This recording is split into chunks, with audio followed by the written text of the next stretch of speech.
That's what it is. Now, as the city wakes and secrets stir, a bright new voice shines. The People's Breakfast. Your morning, your voice, your journey. Good morning. Good morning, my neighbor. Welcome to the home of hard truths and bold insights. Radio Generation. A very good morning to you. Welcome to Radio Generation. The time right now is 1 minute and 15 seconds past the hour. My name is Mugala Movie and I'm in studio with City Muga. City, good morning to you. How are you?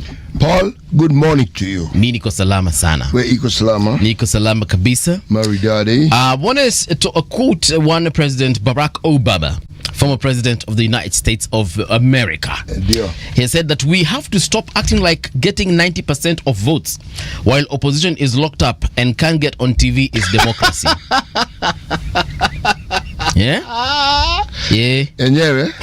Yes. Enyewe? He's saying it as it is, man. Yeah. He's not mincing his words. He's not beating around the bush. No. Ameenda straight for the jugular. Kama iko hivi, nyinyi watu mtawache ujinga. Najifanya hapa. Hakuna kitu kama hiyo. Exactly. Yes. Boniface Mwangi also has posted several links, or rather a link to a cloud service that is hosting several photos of individuals who are alleged to have passed on in Tanzania during the bloody elections that they had in the last couple of days. They say, you know how it is, it's a moment for comparisons. Huh? The situation that Tundu Lissu is facing right now. Yes. Si Tundu Lissu sio mwanzilishi wa chama ya Chadema. Kweli kabisa. It was Lowassa. Na Lowassa alikuwa kigogo cha CCM. Okay. Very popular.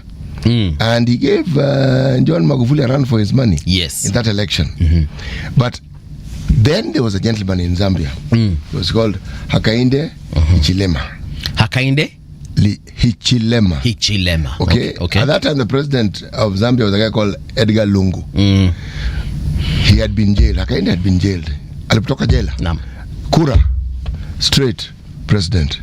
So they're saying Tundu Lissu may be released. Yeah. And become the next president of TZ. The likelihood is there. Because you cannot say that if he got the votes he got the last time, around 13% of the votes in the last election. Yeah. I don't know what it is about our leaders. You jail that man, he becomes more popular, not less. Yeah. You know, the closest I've ever come to power, City, is when I was elected executive director of Kenyatta University Traveling Theatre. That's good. That position was, it's more of what we call clubs in high school, for example. So Kenyatta University Traveling Theatre was a club, if I may call it that. Just the positions had different names. So executive director was the top position, equivalent of what someone would say is a chairman of a club. Well, you know, you keep rising because even here you're chairman. Yeah. So that position allowed me to interact with who is who in the university, and whoever the university was interacting with outside, especially during events, I would meet them. Like I told you one time, we met President Kibaki because of that position. Chairman. Nikiwa chairman pale, I met President Kibaki, met Vice President Kalonzo at the time, met several ministers, including Professor George Saitoti before he passed on. Did you tell Kalonzo, you know where I come from? Jamana nijua. Actually, in 2011, after my trip to the States, what's his name? Kalonzo Musyoka, that time, while still VP, invited me to a private event he held somewhere on Ngong Road. Story for another day. So the point here is that is the closest I ever came to power, and I just figured I passed on that power to the next person who was elected after me, and I never really felt as though I should hold on to this, and I didn't miss that that authority to meet the who's who within the university. We used to have lunch with Professor Mgenda as often as possible because of that position. Democracy reigns in a place like the university. Yes. But remember, you knew there was a life after university. Oh, yes. And you're looking forward to that life. Our politicians and political leaders don't seem to understand that there's life after a presidency. There's life after being a member of parliament. There's life after being a governor. They hold on to those things as though it's the beginning and the end of life. Yes. I just don't understand why. Because after that, unatoka na heshima, kama utatoka, that is, because this is a democratic process. If people choose not to have you as their leader, it's okay. I mean, retire, or re-strategize like President Trump, come back again and now mess people up properly. Okay, there's that. But you know what? You either learn from your mistakes or learn how to make them smarter. Okay. You get? Yes. So anyway, what I'm trying to say is power is transient, as we've been told over and over. Na hii kitu inakujanga inaisha. Hii kitu, by the way, utakuwa nayo, and I think the best thing you can ever do for your people is ensure that they love you, so that even if they do not want you anymore in that position, hata ukitoka bro uko tu sawa. You know, the person who epitomizes what we're saying is the late Raila Odinga. Okay. How many times was that guy jailed? Actually, mara nyingi. Before nizaliwe akitolewa, before nizaliwe. Right. Jamali kiona. And then thereafter, yes, successive governments demonized him. Did that diminish his popularity? No. It actually made him more popular. Precisely. Yeah. And with every election that he lost, the most spectacular thing, the man kept getting more and more popular. True. Testimony of that, even now as we speak, it's like a pilgrimage. People are still going to his burial place to pay homage. Yes. Not president, but Madam Raila, Aido Odinga, sorry. She is, glowing every single day as she sees people coming to her place. Yes. Jana nimeona akipokea samaki mkubwa sana. I don't know which type of fish that is, but it was a huge one. Mbuta. That was mbuta. Inatosha kwa ile sufuria inapikianga pilau kwa harusi. Bro, iko mbuta size yako. Yes, size yako. Literally, that's a mbuta. I'm not making fun. Size yako. Wow. So she received a huge fish, and you could see she's glowing. She's happy that people respect her husband and are paying homage, and the memory of Raila will be there for a very long time. Oh yes, it will be. Yes. Now let me tell you, this is going to go on for some time. Yes. At some point, they'll want to build a mausoleum. Abbas. That will now begin another ceremony. Yes. Another series of events. This thing's going to go on for quite a while. Yeah.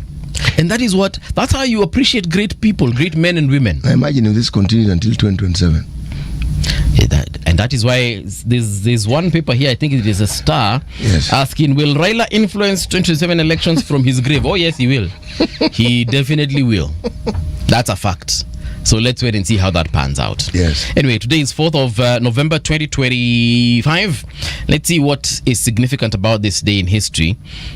So apparently in 1777, George Washington lands of effort to... Okay. That is not really significant. Sorry about that. This is according to Britannica.com. There's a guy called Yitzhak Rabin. He is the former Israeli prime minister who received a Nobel Peace Prize together with one Shimon Peres and Yasser Arafat. They received this particular one in 1994, and he was assassinated on this very day in 1995 by a Jewish extremist while attending a peace rally. So this is a former prime minister of Israeli, that is Yitzhak Rabin, was assassinated in 1995 on this particular day. Yitzhak Rabin is a man who believed in having two states, Palestine and Israel. Yes. Okay. That was his fate.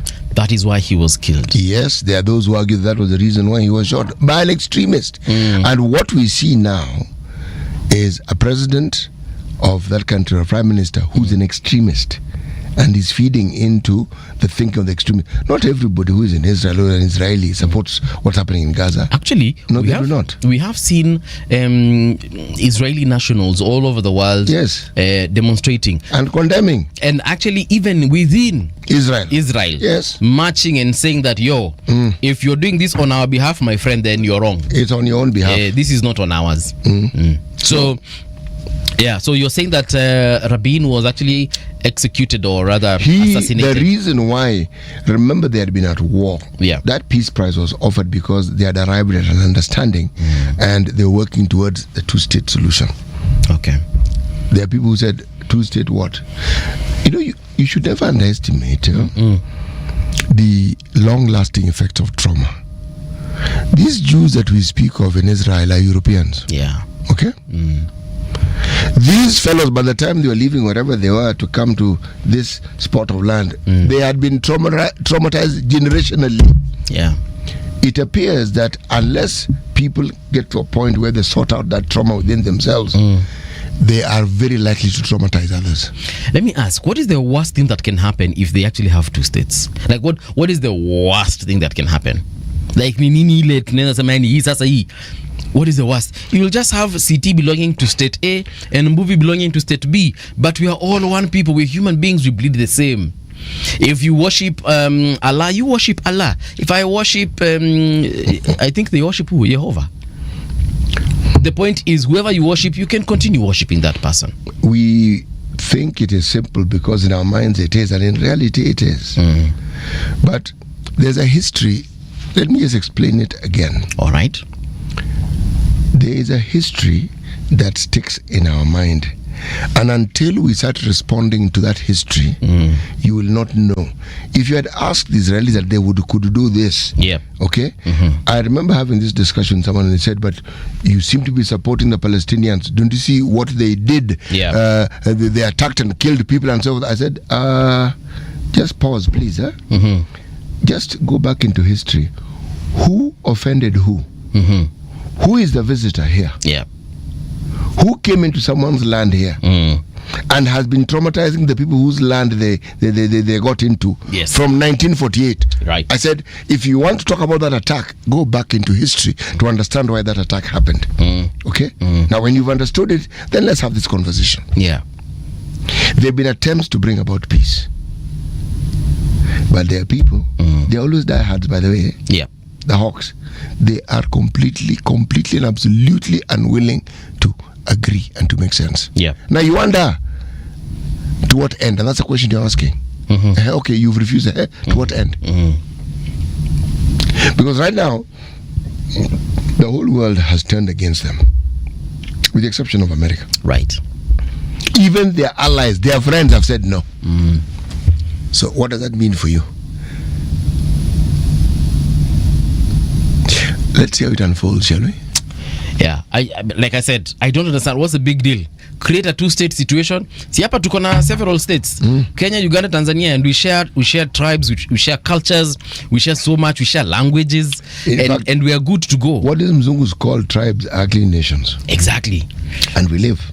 There are nations divided on our borders, and kuna Wajaluo kila mahali na wako tu sawa, kuna Wamasai kila mahali na wako tu sawa. Kuna Wakamba kila mahali na kuna Wakamba kila na tuko tu sawa. Kuna Wakale kila mahali. Hata wako South America. Kuna actually I wanted to say about the Kambas in is it in Peru or in which country? We'll confirm that country. So killing people because of what? Na South Africa wako wengi bro. Wakamba wengi. But wale walitoka hapo wakaenda kuishi huko. Ndio, lakini kwa wale ambao walienda Peru walitoka wapi wewe? As you read kuna mali ingine wanatoka wako tu hapa bro. Walitoka tu hapa wote. Sasa methali leo ilipeleka wapi? Yesterday we were in Tunis. No, we are still in Tunisia. Yes. Okay. Carthage. Bas mazewe inaonekana umekumbuka. Hizi vitu unaniambianga like I was actually even googling the Hebrew word for God, and it's Elohim. So that's what they call God huko kwao. So anyway, methali ya leo inasema nini bro? Methali ya leo kutoka Carthage. This one is an interesting one. Yes. Okay? This is what it says. Show me a virgin sex worker and I will show you an honest politician. Show me an honest? Ujasikia vizuri. Wacha nirudie ili usikie vizuri. Nirudie tafadhali. Show me a virgin sex worker. All right. And I will show you an honest politician. Okay. Totally get it now. By nature of their job, they cannot be virgins. Okay. I get it now. So we are saying that also politicians can never be honest. Don't we have a single honest politician, to be honest? How do you determine that a politician is honest? I don't know. You tell me. They are honest politicians. Yes. In my opinion, an honest politician is the one who knows that they all lie and they all cheat. That's an honest person. He knows. Okay. That's honest. But how does that make him honest? So just because he knows doesn't mean that he even says wajua sisi bwana vile unatuona sisi ni wezi. So that statement alone makes him honest. He is honest. He speaks honestly. He understands. But does he embody that virtue of honesty? He embodies the virtues that he's talking about. Of thieving and lies. Yes. All right. But we do have. Yeah. Because to say we do not have honest politicians is to say we do not have honest Kenyans. We do have them. And actually they are more than people realize. It took President Kibaki for me to realize that most people want to do good. Yes. They just need leadership that does good, they'll follow. But if they don't, they are in survival mode. Yeah. Let me mention a few individuals, and maybe you can tell me, in your opinion, of course, this is not... do you think Professor Kivuda is an honest politician? Yes. Who else is coming to mind? You don't hesitate, as you can see. Yeah, sure. I mean, Governor Kangata? Yes. Okay. One more. Oh my God, they're not coming to my mind right now. But anyway, we shall figure out some names. Keep trying. Yeah. Shall mention some few names, perhaps even if not today, then tomorrow or the days after. No. Keep thinking about it. In the course of the week, we can talk about them. Okay. Yes. A big shout out to Gerald Sako anasema good morning y'all, watching from Langata. Gerald, karibu tena sana. Andrew Dhiambo anasema Nakuru City tuned online. Power is sweet. The presidency is more sweeter. Imagine being the head of armed forces without formal training. Nice to see you again, City. Yeah, power. You know, there's that power when you stand up and then an entire multitude of people just stands up with you. My friend, the humility that is required. Yeah, to wield that power. Yes, and also not to let that thing get to your head. Okay? It's hard. Tricky. It is hard. It is very, very hard. That is why the book of Proverbs says, in the abundance of much wisdom. Okay? No, in the abundance of wise counsel. Yes. There's much wisdom. Okay. All right. Now, if your counselors are not wise, uko mashakani. Kweza kusimama mali nasema oye, and the whole crowd goes oye. Yes. Tibim. Hey, bro, that's power. It's power. Yeah. Andrew Debo goes on to say good morning. Good morning. Saya namesema good morning team. Let the day begin. John Mutua, good morning City and Moving. I'm very happy to listen to my beautiful TV when I'm preparing my patient's meal from Chef John. What is patient's meal? In uji. You know you need to be very patient ndio uji hivi. Wacha hivyo. You need to be very patient ikiwa moto tukunywe. By the way, there's also that. If you make the mistake of taking a sip of that thing and you try to swallow it, you'll be jumping up and down. It will burn your entire esophagus. Yes, utakuwa na shida. Kweli. William Musita anasema Anyang' Nyong'o is honest. Okay, there's a name there that has been mentioned. Anyang' Nyong'o? Would you say that Governor Nyong'o is an honest politician? Yes. All right. Nyaboke amesema good morning neighbors. Well, Nyaboke, a very good morning to you. Let's check out what's on regeneration.co.ke. Please log on there. You will get to see and hear us live and direct. All right. Let's see what's happening on the not papers, but actually regeneration.co.ke is a paper. It's just an online one. 27 found shot inside Mombasa church in suspected cult case. Guy, what was Kiangi story? And what exactly is happening in Mombasa? What do you mean? In the coastal region, to be specific, because these people have been found in Changamwe. What gani hao? Design ya cult, design ya Shakahola. Oh, but these ones walikuwa wamejifungia ndani ya kanisa. They're alive and well. Let's just read and find out what the story is about. Authorities in Mombasa have opened investigations after rescuing 20 children and 7 adults believed to have been confined inside the church in Changamwe in what police suspect may be another case involving a secretive religious group. Officers moved in after receiving a report from a woman who escaped the premises with her children and alerted police last Friday. Changamwe Police Commander Patrick Gogo said officers traced the group to Zion Fire Anointing Ministries, where the individuals were found cut off from the outside world. Why didn't they just also throw in 2 other words? Like? Heavenly Hallelujah. You remember Finger of God Church? The names these people have for these churches, my friend. No, unajua mimi siti nikiwaambia tuna need regulations za hizi kanisa mnanikemea. But I have never disagreed with you. Yeah. No, when we had that it is a question of who. Or the law was what was the issue? Yes. They must be regulated, but it's a question of who regulates them. Who is in the best position to regulate them? That's the question we're asking. It's about them. The separation of state and church. Them needing themselves, regulating themselves. Yes. But with government oversight, there has to be government oversight. All right. If we look at this situation, we obviously have a lot of church bodies, regulatory bodies. Bro, in this country you're allowed, you can just start. Mara, there are circles. Like the point here is we have the Interreligious Council, for example. We have NCCK. There are many the Episcopalian gathering, Catholic bishops. There are very many. Tuko na ile ya bishop mwenye tulihost hapa Bishop Ndeda. Yes, tuko na hiyo pia. So ninashangaa. Hudson was his name. Yes, Hudson, thank you. So Bishop Ndeda and team. Me, I just want to know what they're doing in regards to this situation. No, they're doing a lot. I mean, specifically to weed out these kinds of churches, because this, to be honest, is not a church. The very nature of Christianity and those who adhere to that faith, yes, kuna mambo mengi unafanya pole sio kupiga kelele. It's not a political rally. Sababu kwa mfano, if we give bishops that authority to self-govern and regulate, what happens is some of these churches that you refer to are not members of these organizations. I know. Now those ones, remember I said state oversight. That's where state comes in. Okay. The regulation should insist you cannot be a church until you are a member of a certain congregation that the government knows about. And by the way, they are all registered. Just like when we have matatus, all matatus have to belong to a circle. You have to belong to a circle. Na pia siku hizi pikipiki, something similar. So when something happens, we know who to go to. Yes.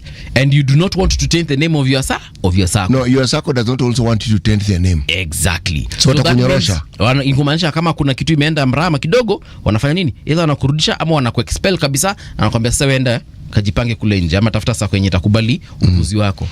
So now we need something similar with these folks, so that the government can say, look, you want to open a church in your apartment, by all means open, but you need to belong to a what? You need to belong to umbrella body of sorts, so that now that body, which now you said should be registered, can actually say, look, hii kanisa ya Changamwe kuna kanisa inoperate hapa, we do not know which umbrella they belong to, and please police come in and deal with these folks. Yes. Because sasa hawa watu 20 na watoto 20 na wazazi wao 7, surely what are these?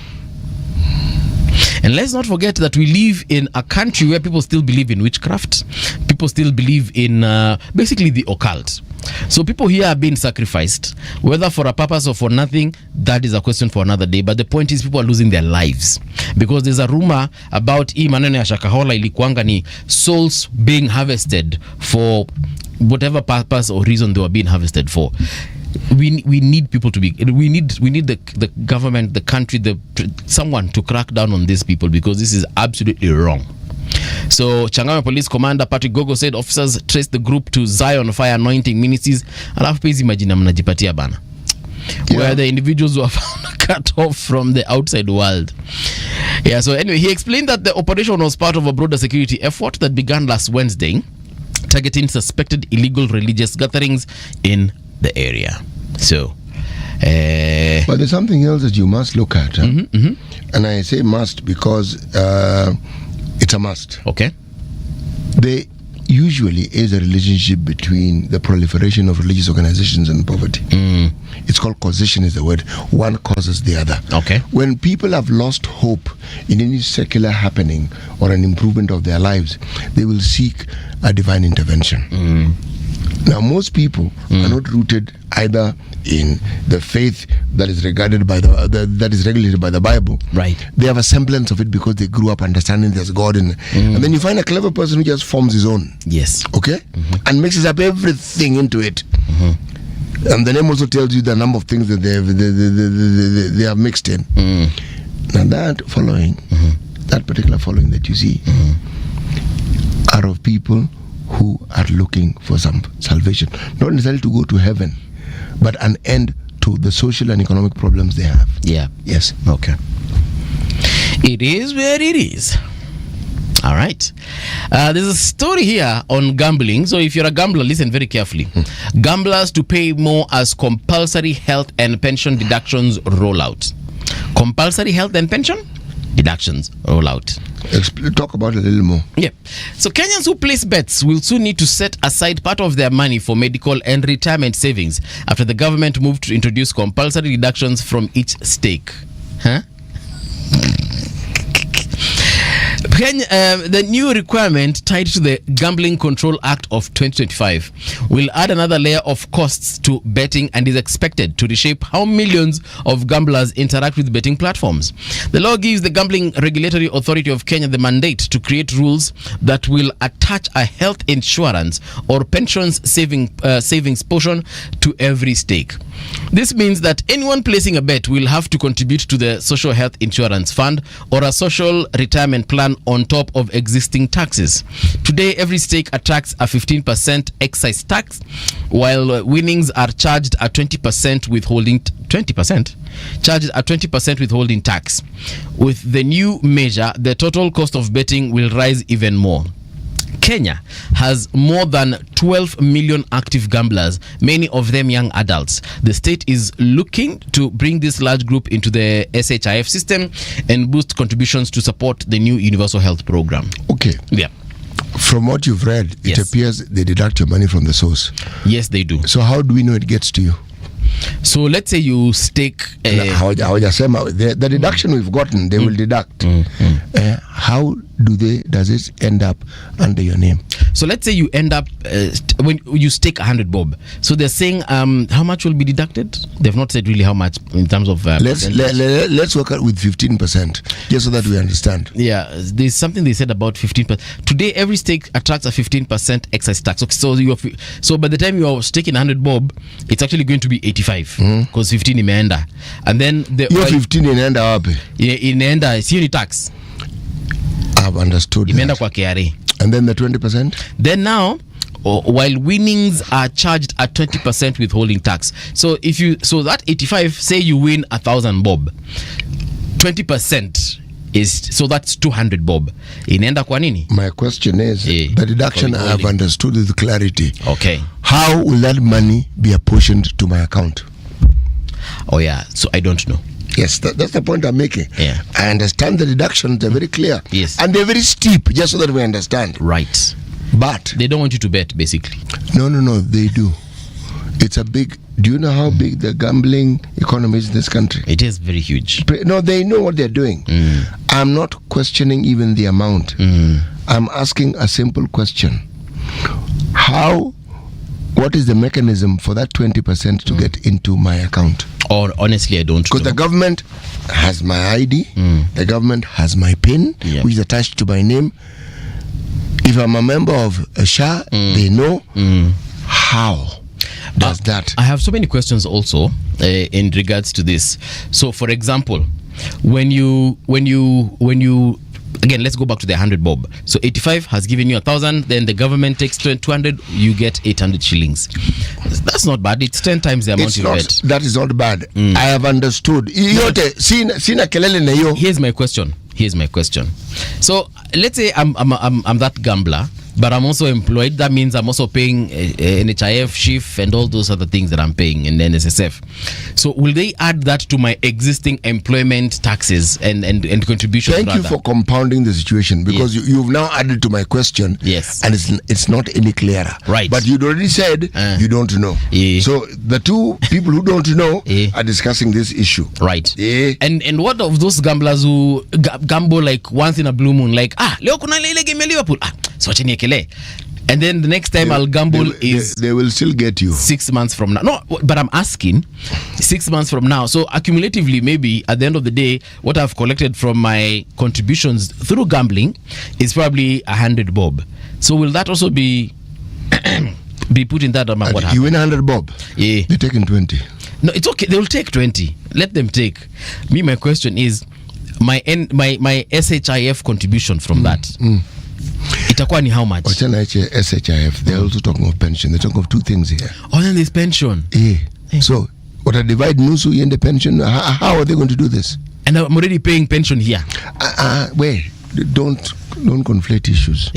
The pay that you receive where you work, they're saying even when you think you are in your leisure, we are going to tax you. I have accepted. You will tax. How will that money end up in my account, and how will it benefit me? That's all I'm asking. We don't know, but we will find out. Even the 20-15% sour, you do the maths. You stake 15%, you win 20%, 30%. Is this being done anywhere else in the world? I just want to know. Which country are we in? In Kenya. Okay, so why are you asking about other countries? I want to know, for example, is this do they tax the same things on their gambling, whatever population? No, they don't. Is it happening in Uganda? I want to know, is it happening in the United Kingdom? I don't know. Right. There's always a tax attached to these things, and the taxes which really work are the ones you don't notice. At this rate, they should just say, look, guys. So you can't ask all these difficult questions. No. What they should do, I think, in my opinion, of course, is let them just tax. They should just say, look, guys, we are taking 40% from your gambling, and tusitaki kujua malio pesa inaenda. So if you win 1,000 bob, bro, they are taking away 400. You see, wewe jipange na hiyo 600 yako yenye umeshinda. But hii story ya kuniambia ati sijui now that you've gambled, sijui X amount of money is going to your shift, the other one is going sijui to your NSSF. You need, this is an industry that brings the government money. It has many ills. Yeah. You must incentivize those who participate in these ills. If you take 40%, you'll discourage people from gambling. They'll say, what's a guy? 20, they'll say, okay, it's much, but okay. 30, man. 40, kanayo. And you'll earn less. You see, like the petroleum levy is the one I really like. It's not hitting you on the head. Even if you know it's there, it doesn't bother you. Yeah. You just fuel your car and they get their money. But the moment you're telling me that if I'm traveling on this road, I'm going to be paying, I start asking. The toll. I already paid through the fuel. She now I start getting clever. They ask me to pay again. Why? See, then they do this, wakuja hapo waseme, this is shift levy. Kwa hiyo mambo ya betting. And sawa. Waseme tu shift levy 3%. Sawa. Ile ingine inaitwa nini? NSSF levy 2%. So there's a 5% plus the 20% that is going to those, so 25%. You know what happens over time? And this is something that those who impose these taxes don't seem to understand. You can make money on the volume. If you're taking 3%, somebody may gamble more often and you'll end up getting 30 instead of 20%. Okay? Even 40 without in terms of the cumulative percentage over time. Yes. But if it's a huge lump sum, they're reluctant. True story. Yes. But do gamblers really care? Yes, they do. Because gambling involves money, and you have to get that money from somewhere. You see, at the end of the day, what I'm putting in versus what I'm getting. No. It isn't guaranteed that you will get. It's not guaranteed, yes. No, it is not. But you see, for a gambler, the gambler is willing to stake that money, to risk that money. They are. But remember, the initial investment is what I'm talking about. If every time I put in money, you take some, just as I'm putting in, you take some, according to this article. Yes. Saying, I have not even gambled. Why are you taking my money? Yeah. And this money, you already taxed it because I earned it from some other place, and you already taxed it. So now you're taxing it again. Then I win. Then you're taxing. I'll say no. There's something. No. No.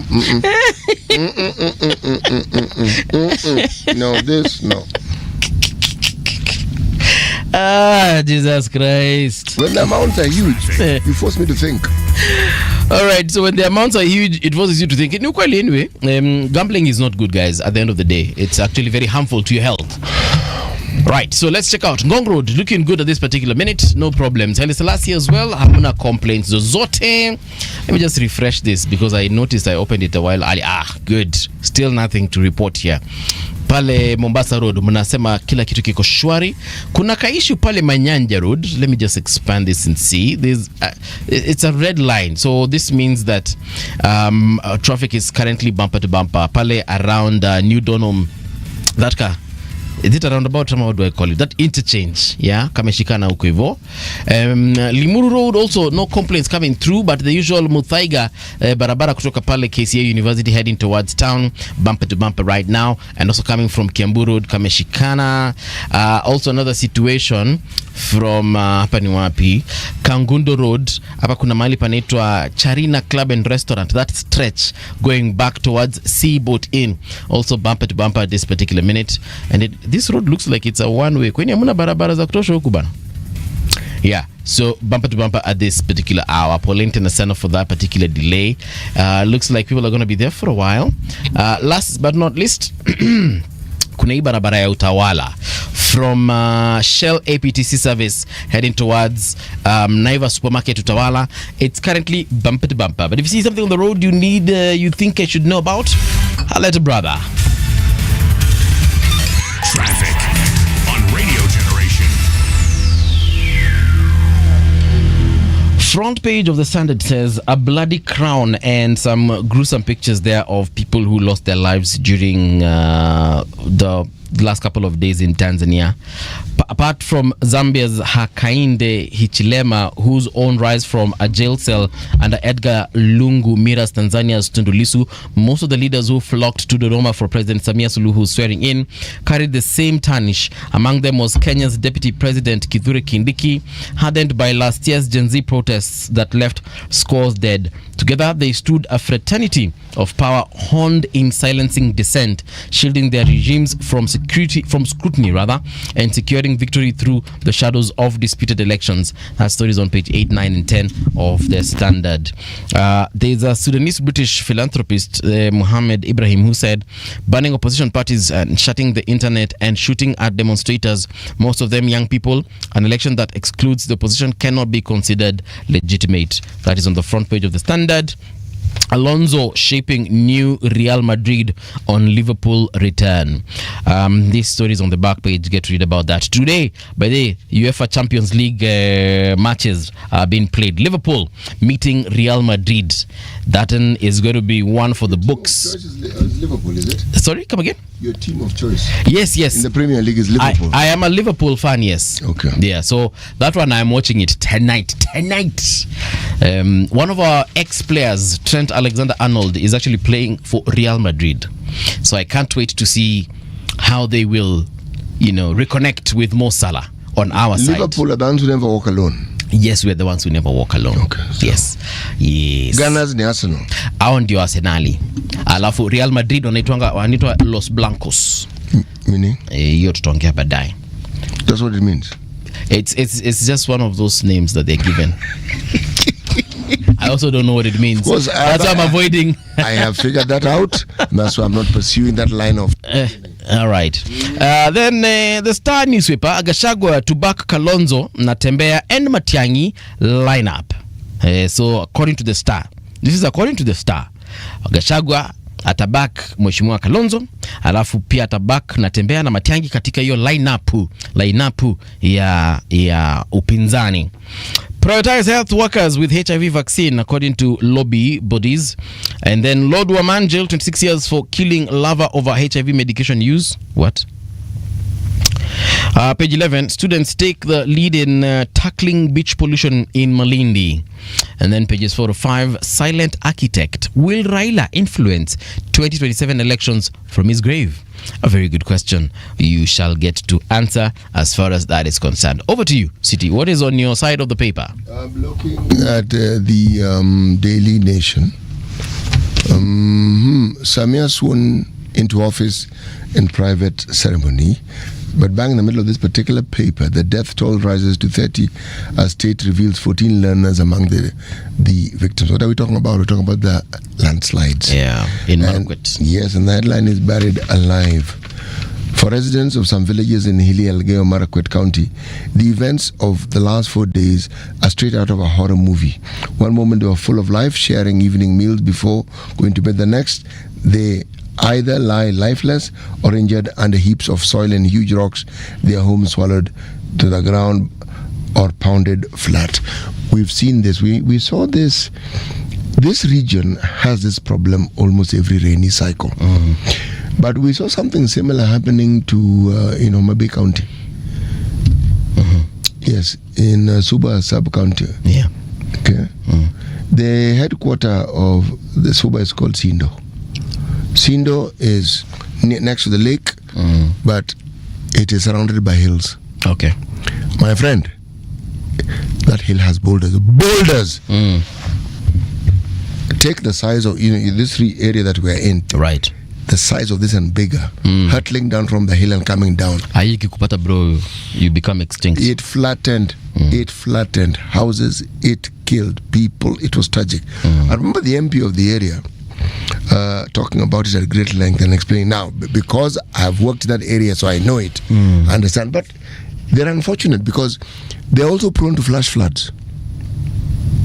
Because the hilly area and the areas of the place called Gwasi, one tends to, it's not often, but you have flash floods. Flash floods, my friend, are terrible. One moment is a village, there are houses, the next moment there are none. You hear the roar of the water, not a splashing sound. The roar. The roar. And when you realize, But the time unasikia maji, my friend, it's with you. It's with you. It's you and your maker. So that is what. And our condolences, heartfelt condolences, go out to the families of those who've lost their their loved ones. And it also raises the question of what it is that should and can be done to ensure that this doesn't happen again, surely, because it's happened before. Yeah. All right? That is the headline.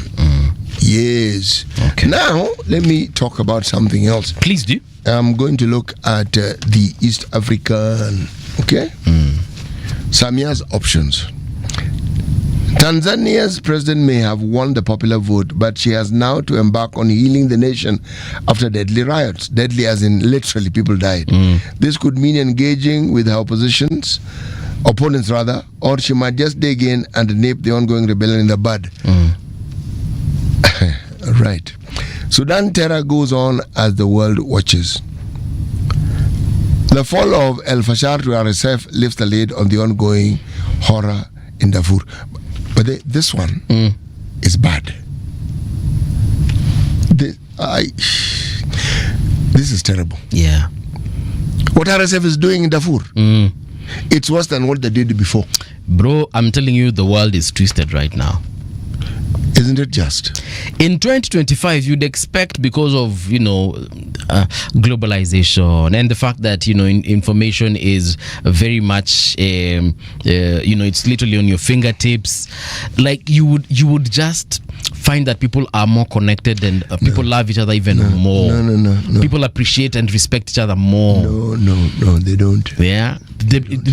We by now things are demystified. You do not see people as what you were taught, or maybe the fallacies that you grew up with.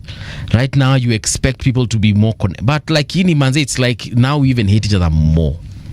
DRC crisis, will France succeed?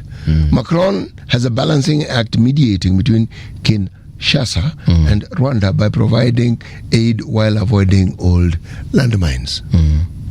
That is the headlines in the Standard. Okay. Kuna sita. Yeah, niko na sita. Acha nikwambie kinye tulikuwa tumesema hapo awali. Tuongee juu ya Gachagua to back Kalonzo na Tembea na Matiang'i in that lineup on page 6 for a minute. So this is what I think. They had already leaked something similar a while back, saying that, Kalonzo will end up being the flag bearer of the United Opposition, because if you look at all those individuals in that particular opposition, he's the most seasoned of them all. He has worked with Baba, he has worked with successive governments, and he was one time vice president. And currently, he's probably has more, what is it called? National appeal as opposed to the other individuals. Yeah, and national appeal, whatever, as opposed to the rest of the team. So it is easier for them to actually back that particular character so that they can probably see if they will achieve their goal. So this is what it says on page 6. Gachagua to back Kalonzo and Natembea ticket. And of course, Matiang'i here has been fronted to be the prime minister. Again, according to the Star. Mount Kenya region owes Wiper leader and sees 2027 as appropriate time to repay that debt. What exactly do they owe him? Who? Kalonzo. According to this, again, Mount Kenya region owes Wiper leader and sees 2027 as appropriate time to repay that debt. I don't know. Read. There's something they know that we don't want to tell us. Why don't we find out what it is they're telling us? Former Deputy President Rigathi Gachagua has reportedly agreed to support Wiper leader Kalonzo Musyoka's presidential bid for the 2027 elections. This alliance comes as Gachagua, who was impeached last year, looks to reshape his political future while positioning himself strategically for a potential return to power. According to sources close to Gachagua, the former DP will not run for the presidency, but instead will receive 50% of Kalonzo's government should they succeed in defeating President William Ruto in the upcoming election. An MP from Central Kenya, familiar with the negotiations, remarked, "The deal is done and sealed." In this arrangement, Trans Nzoia Governor George Natembeya, his heir, is expected to serve as Kalonzo's running mate, while Fred Matiang'i is slated for the position of Prime or Chief Minister. Further political alignments include Eugene Wamalwa, who is earmarked for the role of Speaker of the National Assembly, and Martha Karua, who may take on the role of Senate Speaker if she does not secure the Kirinyaga gubernatorial seat. This coalition-building effort involves a select group of individuals, including Gachagua, Kalonzo, and a trusted lawyer tasked with drafting a power-sharing agreement in preparation for the elections. Despite his impeachment, questions remain about Gachagua's political future and whether he can contest future elections. According to legal experts, an impeached official may face restrictions when it comes to running for state office again. All right. That whole story you can read on page 6, by the way.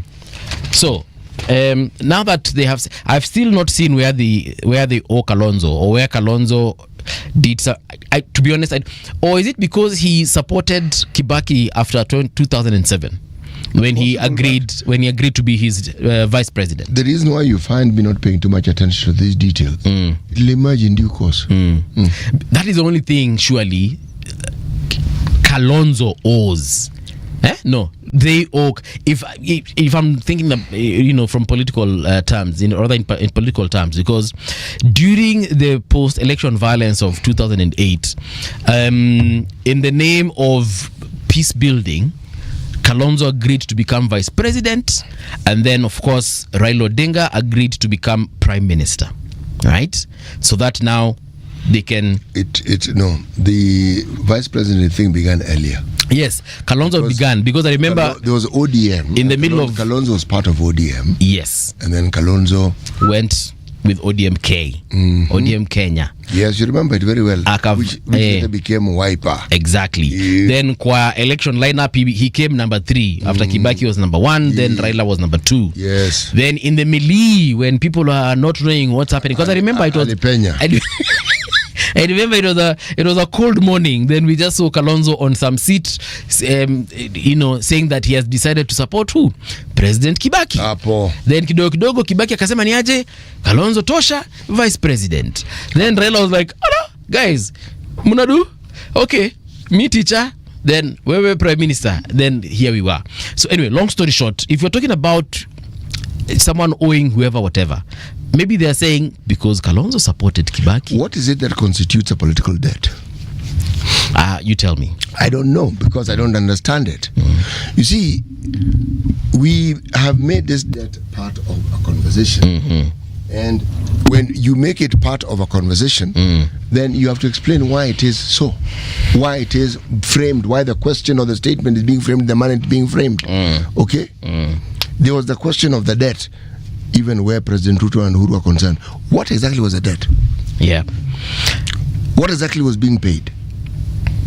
The fact that not Kalonzo, the fact that that at the time DP Ruto supported Uhuru and brought in the Kalenjin vote, the Rift Valley vote. Let me tell you something.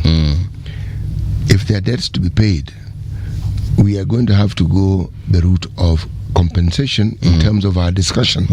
Where do we begin?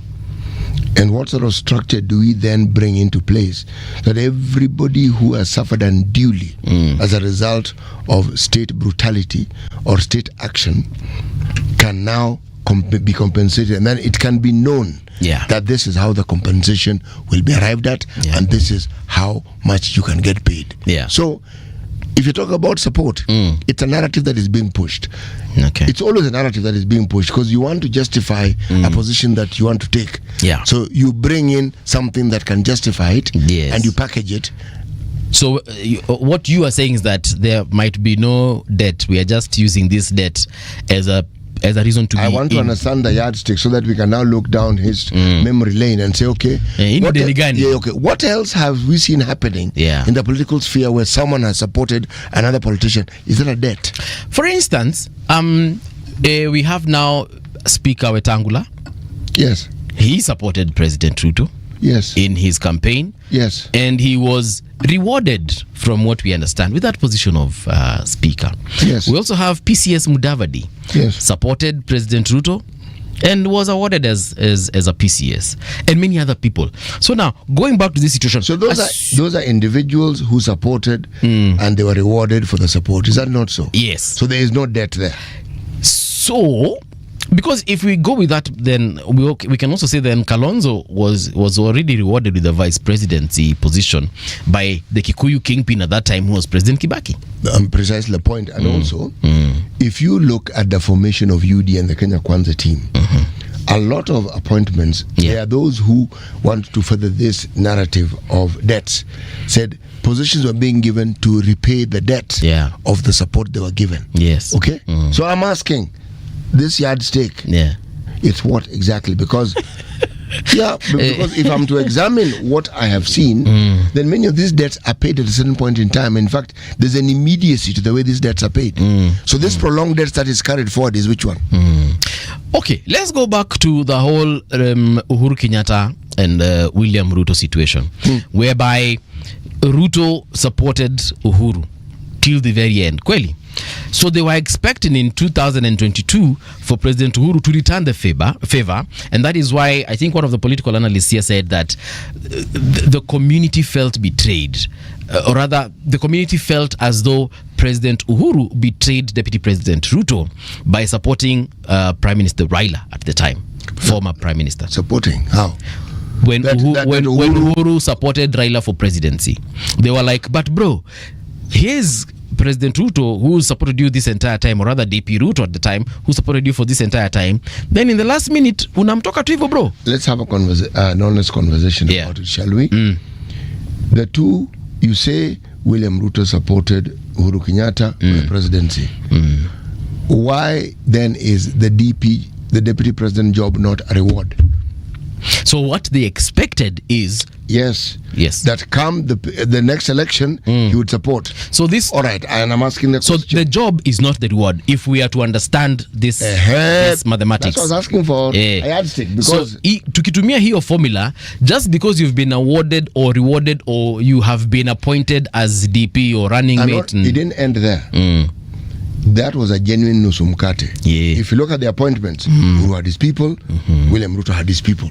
So if you ask me, the support here, or rather the debt here is nimekusupport CT ukakuwa president. Forget the fact that you've made me a PCS. Forget the fact that you've made me into a DP. I can't forget, because that yardstick, and we are looking at what has constituted what we refer to as a reward. Sasa si ndio nakujibu kutokana na venye mimi nimeelewa pia. Yes. So because nilikusupport ukakuwa president, mimi nina expect ukimaliza miaka yako 10 you support me for president. All right. Okay? Irrespective of what happens in between. Whether you gave me the deputy president position. Okay, to watch your deputy president. Yes. President Ruto started campaigning against his president visibly, and we saw it. The reason why he now went and asked for a handshake with Raila, he was under siege from his own deputy. Okay? Now you can. Yes. Okay, I'm listening. So if that is the argument we're using, you have to bring in all the facets that come into being when you're talking about a union of that nature. And that's why I'm bringing in the reward of the Nusumkate. I've got people I'm going to appoint. I'm also giving you whatever percentage of people you can appoint. I could argue the reward was given and that story was... Okay. So according to you, hapa hakuna deni. Hakuna deni ya mtu mwingine. I'm asking the question of the yardstick because I'm a bit confused. For some people, the yardstick, you supported this guy, you are given a job or an appointment. For others, it is more. They are given an appointment and they are supposed to expect more. Yes. When they seem to work against you, you're still supposed to continue supporting them. It's what I find strange. That is what now, because now, if we continue with that narrative and that vibe, that means that if Natembeya is fronted as what, the vice president? Deputy. We have deputies. Sorry, deputy president. Yes. So if he's if he ends up being the deputy president of Kenya, and assume they do a whole 10 years, you know, now the Kamba community, from this narrative, the Kamba community will owe the Luyas a debt. It's what I don't understand. Why should they owe them? Because you will find, if that is the case, Natembeya will be given slots of people he can actually appoint. Don't forget, according to the Star, Gachagua is going to get 50% of Gava. Gachagua can't get 50%. What? According to this, bro. Then according to that, they are suggesting that because you have been made DP, you've got your reward. So now, according to this one, perhaps out of 50%, because now you'd expect if Gachagua gets 50, you expect Kalonzo to get 50, right? Gachagua, but now, why should Gachagua get 50? According to this document that their trusted lawyer is going to draft. Sikatai, yes. The 50% is, what is he bringing so that the 50% is now a justifiable a reward for his 50%? I have absolutely no idea. I'm just saying, if he's going to get 50%, you'd naturally assume they will divide the remaining 50% between Matiang'i, between there's Dr. Matiang'i, there's Natembeya, then there's Kalonzo, and there's also, what's his name again? Wamalwa, who's supposed to be the speaker, and there's Martha Karua. So this 50% is the baki. You tell me how this thing is going to work out. Even as you think about it, tell me how that thing is going to work out. And let's not forget the other parties that are set to join this coalition. And now they need to remember, when they get into trouble, there's no Raila to call. For a handshake. Yeah. They'll have to call President Ruto for a handshake, bro. Bro, this thing, whoever wrote that article is nonsense. Okay, the person who wrote it is using information that he or she has. Iliandikwa na nani? Nimeona imeandikwa na someone called Anne, I think. But the author, this is who? Oh, they have said the Star reporter. So they will remain unnamed until further notice. But the picture here has been taken by... That article is speculative, my friend, to a very high degree. But they have said, according to sources, according to an MP, the alliance... that is how you spread the narrative that you want to spread. Okay. You quote unknown sources and you say highly reliable sources. Can I say this? According to sources close to Gachagua, the former deputy president will not run for the presidency, but instead will receive 50% of Kalonzo's government, should they succeed in defeating President William Ruto in the upcoming elections. So there's an unnamed source here who's very close to former DP Gachagua. Sawa sawa kaka braza, wewe kaa ukijuanga na hii sasa, hii take it to the bank. You can actually take this paper to the bank. You tell them, this is what I have heard, that indeed from a very reliable source, former DP is going to get 50%. How he chooses to distribute or use his 50% is up to him. Then the remaining folks will get the other 50%. There's someone who's going to get 1% here. There's someone who's definitely going to get 2%, because there is no... Na unajua hapa ndio watu wanafikanga wanarukana hapa ndio tafika mahali mtu arukwe, because once Kalonzo captures that power, you tell me akina nani watakubali tu, yani wagawane. Watakubali. Watakubali 50. If you get 20, you'll be lucky. I think they need to be realistic. As I'm telling you, it raises an important question as to what the yardstick is when you're determining what it is, because there seems to be a reward system for support. For sure. But it's unclear how that reward system is structured. And what I'm wondering and asking myself is, where are Kenyans in this mathematics? Which Kenyans? Sisi, mimi na wewe. The people who are being discussed, they are Kenyans, or that is... Oh, we are the 50% and the 50 and the 20 and the 1%. We are the ones. So we're being represented, or are you not being represented? Bro, bana, watu wache nini? Ache mchezo. It is now exactly 15 seconds to the top of the hour. Remember, you can reach us on our social media pages. That is at Radio Gen KE. We're taking a short break right now. When we return, we're going to be talking about the viability of the 2010 Constitution and the roadmap as far as 2027 is concerned. Don't go too far. Be right back.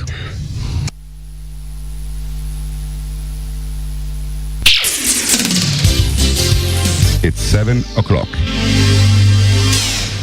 Radio generation, the sound is fine. Pump it up, turn it high, all the time. Let the music move you, let's sway. Radio G's got your jam all day. Radio Generation, the home of urban soul.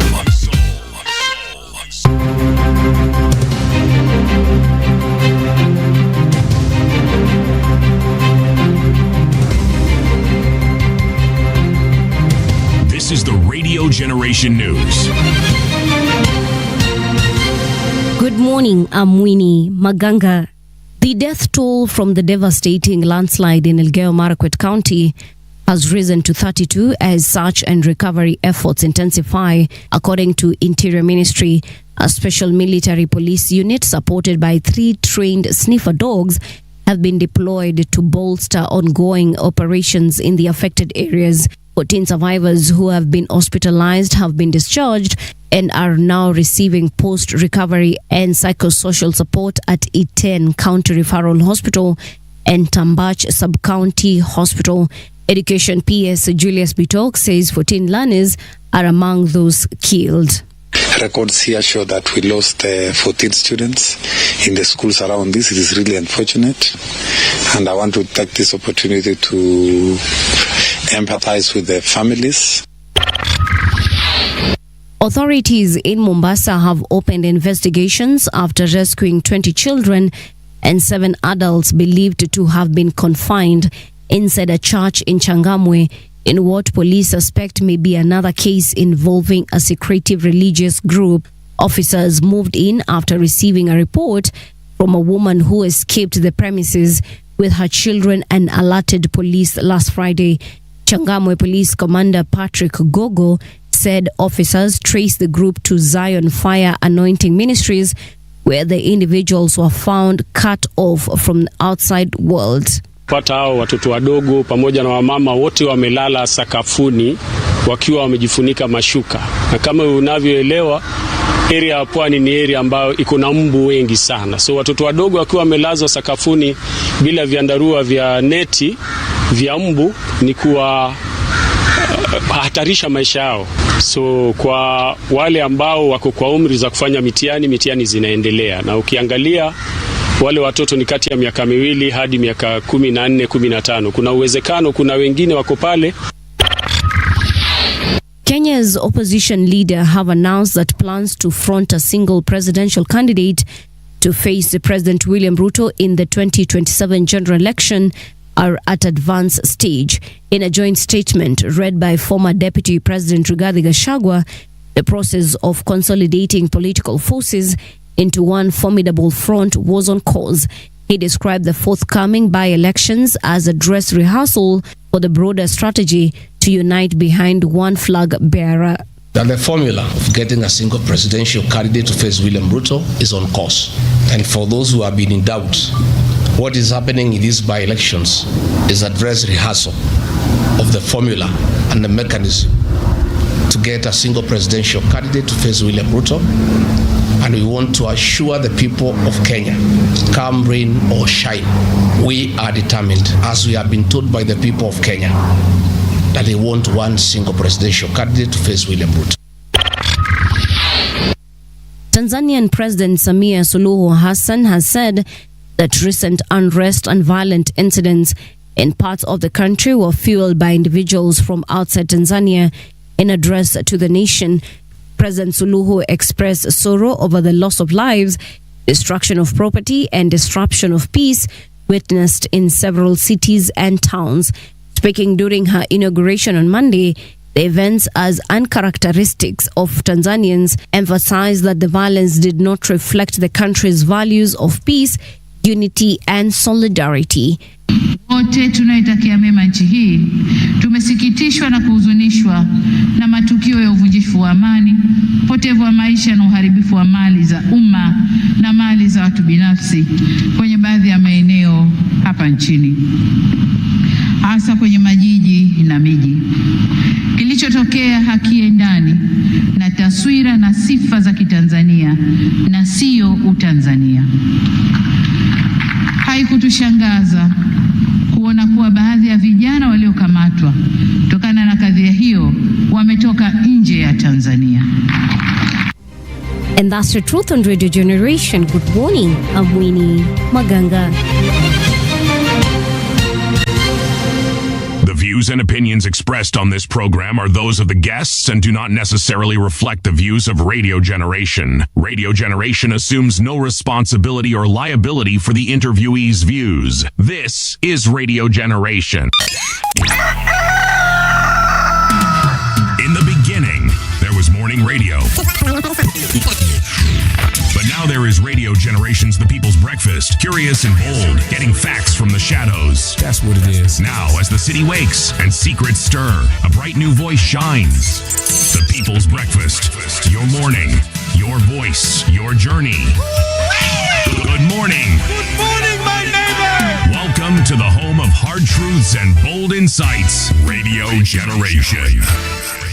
A very good morning to you. Welcome back to Radio Generation. It is now 6 minutes past 7 o'clock. And like I told you, we are about to get in that conversation about the viability of the 2010 Constitution and the 2027 roadmap. With us in studio is Daisy Amdani. She is the Executive Director, Community Advocacy and Awareness. Welcome to the studio, Daisy. Thank you so much for having me. Can I ask you what CRON is all about for those who are hearing it for the very first time? So Crown Trust is civil society organization. Let's say it's it's not non-governmental as in NGO, but it's like non-state actor. And our work revolves around the advocacy for the inclusion, non-discrimination and participation of women and girls. That's our key issue, that we want women and girls to be integrated into all systems. Yes.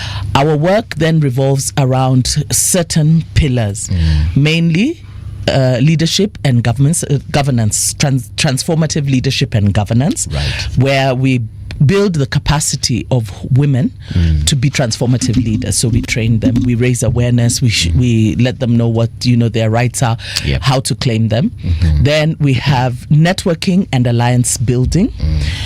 So under our networking and alliance building pillar, we host a network called the Women's Steering Committee. And the Women's Steering Committee operates with individuals, organizations and other networks through county-based chapters. And we have 43 chapters around the country. So what this does, it also allows us to have a national footprint through our partners. Then we have our sustainable livelihoods and economic empowerment, under which we do agroecology and climate justice work and environmental work, and then research and policy advocacy. So these are the main areas that we work around. Okay, great. And we can see what happens when women are empowered. They get to do great things. They do. Look at the president of Namibia, for example, doing absolutely awesome stuff. Former president of Liberia, and many others that are not coming to my mind right now. But there is a situation that is currently happening in Tanzania, and people are very disappointed in the female the female president that they currently have. I don't know what you have to say about that situation. So, one of the things, these are some of the challenges that we face when we do advocacy around women's inclusion and participation, especially around leadership and power. Because for the longest time, leadership, political leadership and power has been a very male-dominated space. Yes. Because there are certain barriers that really just don't allow for women to easily access those spaces.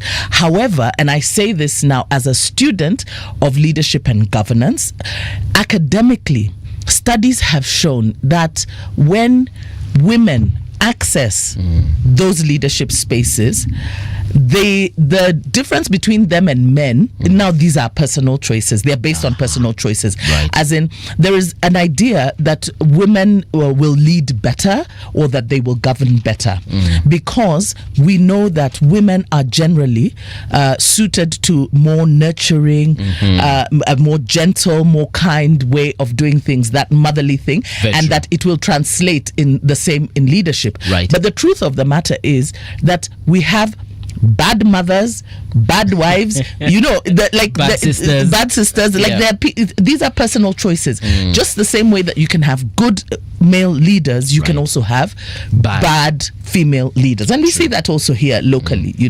When you look at the way men and women behave. So I think it's also an environmental thing, that the environment that you're in. So if you're in an environment that permits that kind of behavior, because the president of Tanzania comes from a political party that is a very old political party. It's the founding part. It's the party that the founding leaders have formed during independence. Yes, and they have exercised power through it. Right. So this is a machinery. She is simply the face of it.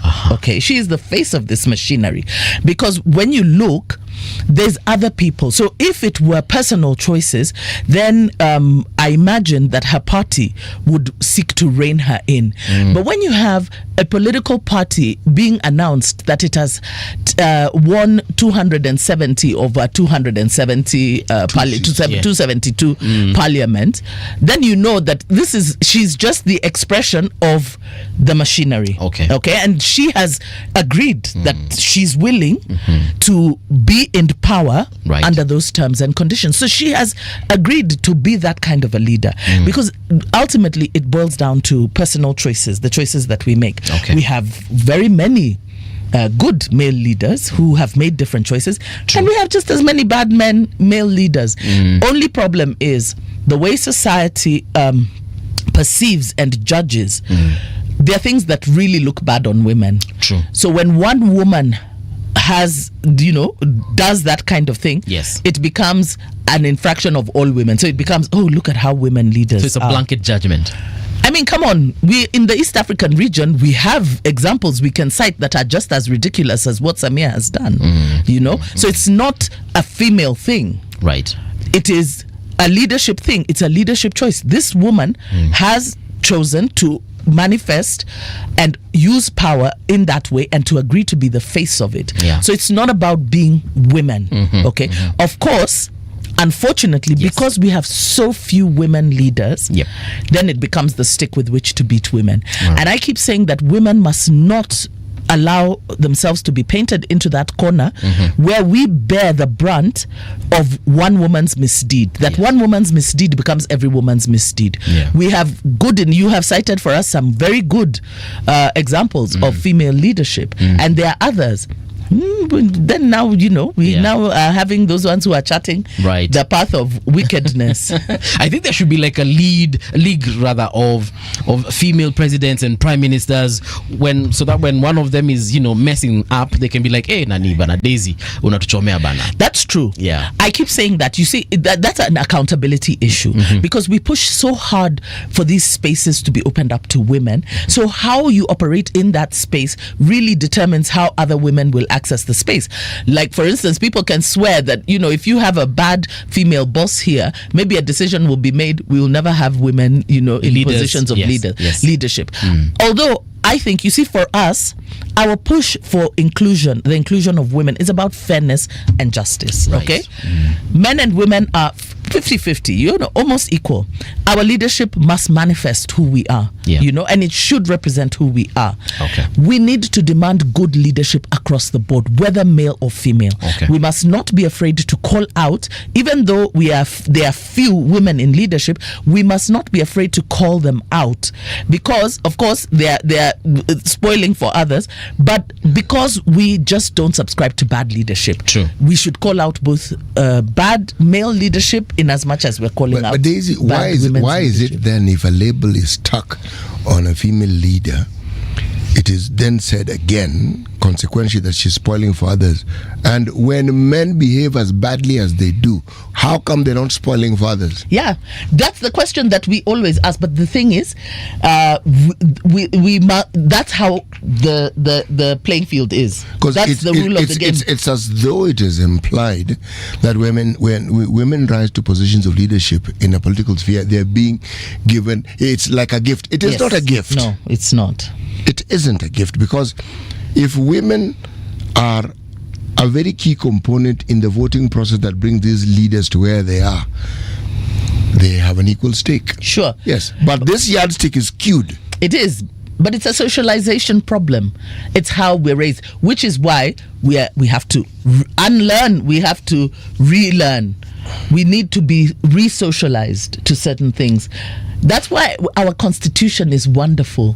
You know that the Independence Constitution literally did not recognize women as bona fide citizens of this country, because women did not enjoy legally the same rights and entitlements as their male counterparts. True. And remember that our relationship with the state is based on those rights, because like when you go into the Bill of Rights, yes, the opening statement of the Bill of Rights indicates that these are not rights that are given to you by the state, but they are listed there because the state has a responsibility to ensure that you enjoy those rights to the fullest extent possible. Okay? Now, when the state by design then denies you certain rights by stating that you're not recognized as having certain agency, you cannot access certain spaces, you could not do certain things simply because you were female. Now, all that changed with the 2010 Constitution. And so even when we talk about now bringing women, if you look at, Article 27.6 talks about the previously marginalized groups. So it recognizes that because of how our state was structured, there are certain groups that were marginalized. Among them, women. Among them, young people. Among them, persons with disabilities. Why? Because within our culture, tradition, and practices, there were systems that had been put in place that denied you agency or access based on the fact that you were a woman. Tradition says women leadership was a male preserve. Women are to sit quietly, to be seen and not be heard. Women cannot own property. Women could not own property. Inherit. You couldn't inherit. You were inherited. So you were considered property. So property can't own property. So you just moved. Along with things. You recall when our former vice president Kijana Wamalwa passed on, we actually watched on TV as the clan sat the wife down, an adult, a female adult married to a former vice president, was sat down by the clan as they divided the property, saying what goes where, including the pet. Like your sense of agency is completely taken away from you. You are told now you are going to be inherited, and this is now going to be your husband. He's the one who will look after you, and if you refuse, you are dispossessed of everything. So there's so many things that were done, and they're still happening. They're still happening in parts of the country. Girls getting married off when still children, to much older men, being denied opportunity for an education, simply because culture and tradition dictates that. Okay. So the greed of some old man masquerading as though it is some culture that is enshrined in some concrete. No, that there are things which are exactly what you see. These were greedy old men who sat together, agreed, and were supported by others, and they decided this is how we're going to dispossess this person. Yeah. Okay? It is something that one sees in that part of the world. I come from that part of the world, the Western region, where someone dies, and the first thing your in-laws come for is the property in your house, and then your land. So in your house, like your TV, your bed, that sofa, even clothes. This one. No, don't stop. Just keep mentioning. Yeah, just. No, as in order to understand, it's that bad. As I'm saying, just keep going. Because I'd assume at the very least, muniache TV. The thing is this: you actually have no right to touch those things. They are no longer yours, and even you are no longer yours, because they also say what's gonna happen to you. So that lady now belongs to. Yeah, but that culture has also been misconstrued and twisted. Yes, it's been abused. The inheritance factor was for young widows who had children. Okay. And it was a question of the children knowing that they still belong to the clan or to the family. Yes. And in those days, women did not go to school. They did not have degrees. They did not have qualifications. They didn't work in offices. They were farmers. They tilled the land. And you needed protection. Yeah. So the person who inherited you was also a relative. So they gave you that protection. That was the whole point, so that you do not leave that clan with your children. These cultures that we speak of are very logical, and there was a reason why people had them. Okay? But over time, when the circumstances that made that culture what it was has long been overtaken by events and time, and you're sticking to them, there's something fundamentally wrong. Yes. Because culture is essentially the sum total of a people's way of life. Yes. And we create it because that is what works for us. And over time, what worked for us some 10 years prior may not work for us now. And that's why people adapt and people change. Okay. Okay? So how has the 2010 Constitution then helped women and girls in the context that we were discussing? How has it come to either rescue them or make it better for them? So our constitution now is the supreme law of the land, and the good thing is the declaration that any law, any culture, any practice that violates or that contradicts provisions of the constitution is void in light of that contradiction. Okay? And so we then have the means by which we can invalidate some of these practices. Okay. Now the thing is about enforcement and also educating, because we need to then begin to educate our communities about what it means. Remember that we are a conglomeration of nations. Yes. We call them tribes. Each one with their own practice, each one with their own beliefs, right? However, what the Constitution does, it gives us a unifying it unifies us. It gives us the set standards of what we have agreed, who we have agreed we are as the people of Kenya. Okay? And this is who we are. Okay. We've agreed on that. This is who we are. So now we have the task of now conforming to what we have agreed we are under the Constitution. So you start eliminating those practices. For instance, in some cultures, female circumcision is practiced, yes, but it is outlawed, right? We can it is outlawed. Okay, so we put laws in place and we enforce them. Yes, right. But you also go in and you educate the people. This practice is no longer allowable for ABCD reasons, and this is the penalty for if it happens. Marrying children, marrying off your girls before they are 18 years old is no longer allowed, and this, so you can't practice this anymore for ABCD reasons. Then you follow through on penalties. So one, as you continue, because remember that the law itself is a tool to bring about social change. So as you continue to enforce it, as you continue to educate the communities about it, those practices fade away, and you begin now to see that uniformity coming, and that's who we are and who we become as a nation.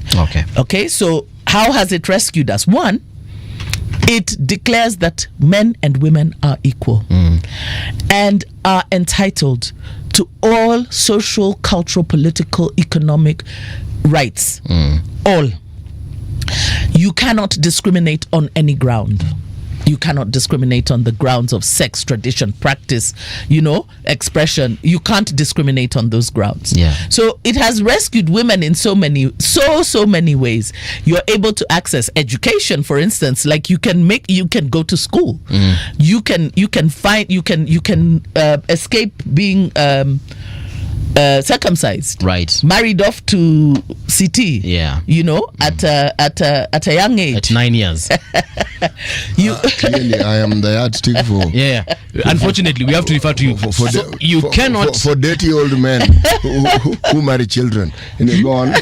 So, and it has really. But funny enough, there are people right now still in court over issues such as the ones that you're talking about, whether it's someone who's been married off they're 9 years of age, whether it's women who cannot inherit land or they cannot own land, especially in their ancestral homes because of whatever reason. So we still have a long way to go. We do, but that's it. For me, it is good because they are in court. Yes. And our courts continue to affirm and reaffirm the constitutional the minimums, and they send the people back. So as this continues to happen, and as we continue to educate, the most important thing is that we must educate our communities. People need to know and to understand this, so that we begin now to conform to these. We conform to now what the standard that we have set for ourselves, right, under the Constitution 2010. So it's really about pushing against. You will always have resistance against change, but you continue to give the pushback that is needed. People who resist change, benefit from the status quo. So it's not that they're resisting change for the purpose of resisting. They are looking at the changes that may come about and what they stand to lose. That's really it. And they will find reason for it. And the moment you throw in culture, you now envelope everybody who subscribes to that particular language or that particular community, and so it becomes a cultural issue, whereas it actually isn't. If you look at what Daisy is referring to and the freedoms that women have, did you know that a working woman with her own salary in her own account could not get a loan without the husband's signature consent? Or at least Yes. You could not. And this was when we were still in high school, and that wasn't too long ago. At least even you're talking about couldn't get a loan. Couldn't even open a bank account without the permission of your husband. And if you didn't have a husband, your father. And if you didn't have a father, your brother. And if you didn't have any of those male relatives, the chief or your religious leader. So that the state did not recognize adult females as having personal agency. There are countries where even women can't walk alone in the streets. Kwenda kununua mkate pale uwezi enda city. It's that bad. If you look at some of the countries that around what we call the Middle East, right? Tunisia, from whence we've been getting our proverbs from, stands out as one of the countries that actually broke very many of those barriers within the Arab nation, where women could go to school, women could be seen in public, okay? And women, as you say, had agency. In many of those countries, to date, that agency isn't quite there yet. Not quite. Not quite. But it's true. I mean, think of the women rep seat. Yes. Okay. That seat was actually put there. Okay, of course, there was that negotiations, post the COE draft by the politicians. But there was so much pushback against women accessing political power. So then it was agreed then, okay, fine, let's create then a seat, an elective seat. Yes. For a woman, because they were like, hey, why do women want a free ride? Because the idea was, that you have the same provisions that are in the county, when in the run-up to the 2013 general election, which was the first election under the 2010 constitution, there were communities that were saying, listen, traditionally, women cannot be political leaders. So this seat, actually, it can't go to a woman. So it will have to be a man Okay, a woman rep man. Yes, because for them traditionally their culture does not allow women to be leaders, and so they were like, so because of this, now this is really going to be anathema for us. So it will have to be. By the way, people are still quarreling. Didn't you see somebody saying that? I think from Meru saying they are going to vie for the women rep seat because who said men can't represent women? So even the idea of what that seat represents, because the idea is, as I said, the law is a tool to facilitate social change. So every county in Kenya has a woman elected representative. Yes, it does. So whether or not you are going to give any of the constituency seats or the ward seats, if you will not, you will still have an elected. And remember, they are elected by universal suffrage. Okay, so they are not there to represent women per se.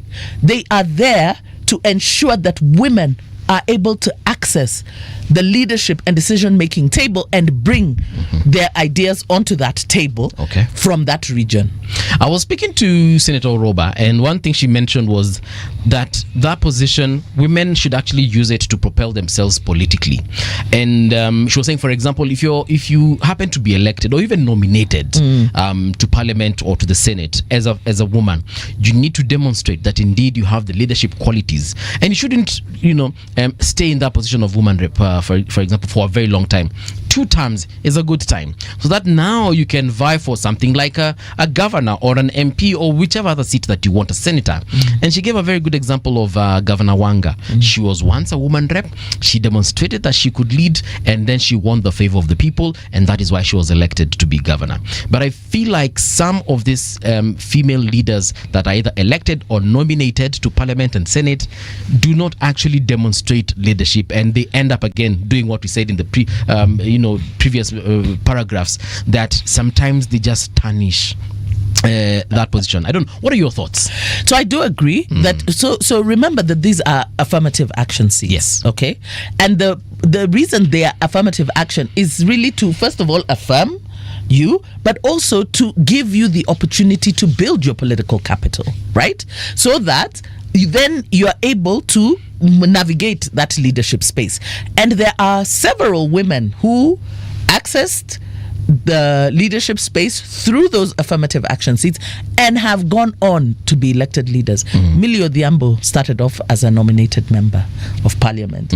Now she's a ranking member. She's been elected, I think, 3 times, in a single dual gender constituency. Martha Wangari, Naisola Lesuda, all these. Even Uhuru Kenyatta, by the way, started his career as a nominated member of Parliament.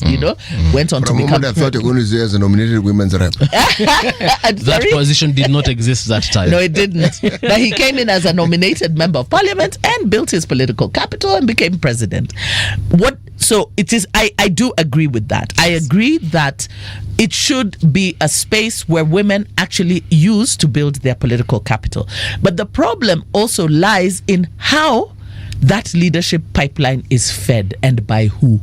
Because there are those, remember, and I think this problem lies with our political parties, because our political parties are generally personality cults, special purpose vehicles. They're not really ideological institutions of governance that actually have a governing ideology to access the leadership space for development and all. It's really, I say that for the most part, our political parties' general ideology across the board is power by whatever means necessary. True. Which is why you are able to see strange bedfellows cobble together things like what they call the broad-based government or handshake or kind of things, because remember, 2 people cannot work together except they be in agreement. Now, when you have these kind of entities then feeding that pipeline, some of them use it kujipanga. Like now, if you have your side person, you give, and you are able to nominate her, you give her that position, ajipange na hiyo kazi. Ideally, if you have people in the political party, women in the political party who work for the party, they mobilize, they do, and there are quite a few of those, because like Gloria Oroba herself, if you saw, she campaigned for her party. She was out there and everything. So I think that she was deserving of that nomination, and she expressed, and she also sought elective seat. Yes, she did. But there are some that are just cruisers in there, you know, and this is across the board, not just at the national level, even at the county level. So we see people, relatives of party leaders or officials, party officials, you know, others. There's even people who will say, yeah, you know, that, you know, was my side person, so jipange na hiyo kazi. And that's where the problem comes in. But for me, I keep saying, for those women, we really need them to understand you can still build something, even if you are that side person, even if you are that maybe relative, you can still use it to build your political capital for yourself and move now into a leadership position. We saw, I mean, we can do the analysis to see how many former nominated members have gone on to become anything, because it's not necessarily only to be, because maybe for some, you know, our political landscape is very rough. It is. It's like going to war, you know, Survivor Kenya, you know, every episode of elections, it's really like going to war. So for some people, that might not be their cup of tea, but you can access that and maybe feel, I would want to be a CS, or I would want to be a PS, or I would want to be something to move into that governance space, you know, be an ambassador, you know, find a pathway for yourself in the leadership and governance space. It doesn't necessarily have to be political, but you can see, you know, there are things that you can change. So there should be many pathways. We should be able to create a database of women that we can say, yes,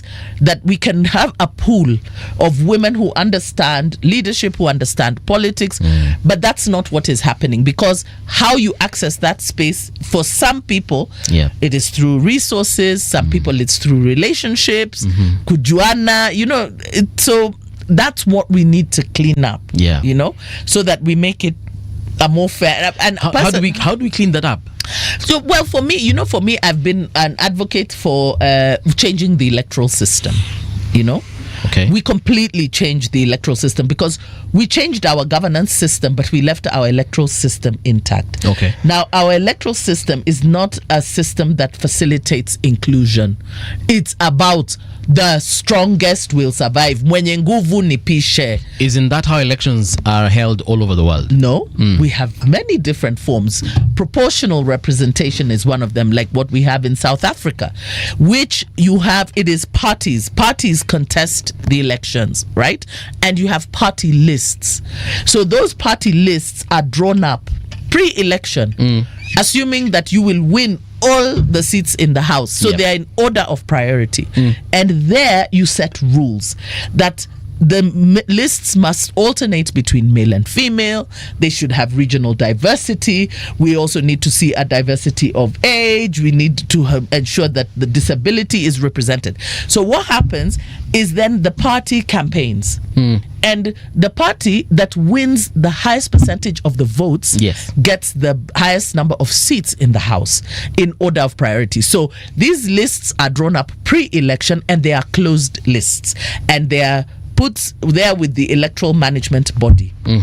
And after elections, the electoral management body will announce Party A has won 70% of the vote, and therefore your members from number 1 to number this, those are your members of parliament. Party B, these are your members of parliament. So what happens is that everybody then participates. So it's not about individuals, it's about your party, it's about what you stand for, it's about what you are promising the people, because we seem to forget, in fact not seem to, we have forgotten that elections are about the people, and the people delegating their power to these representatives who will represent them.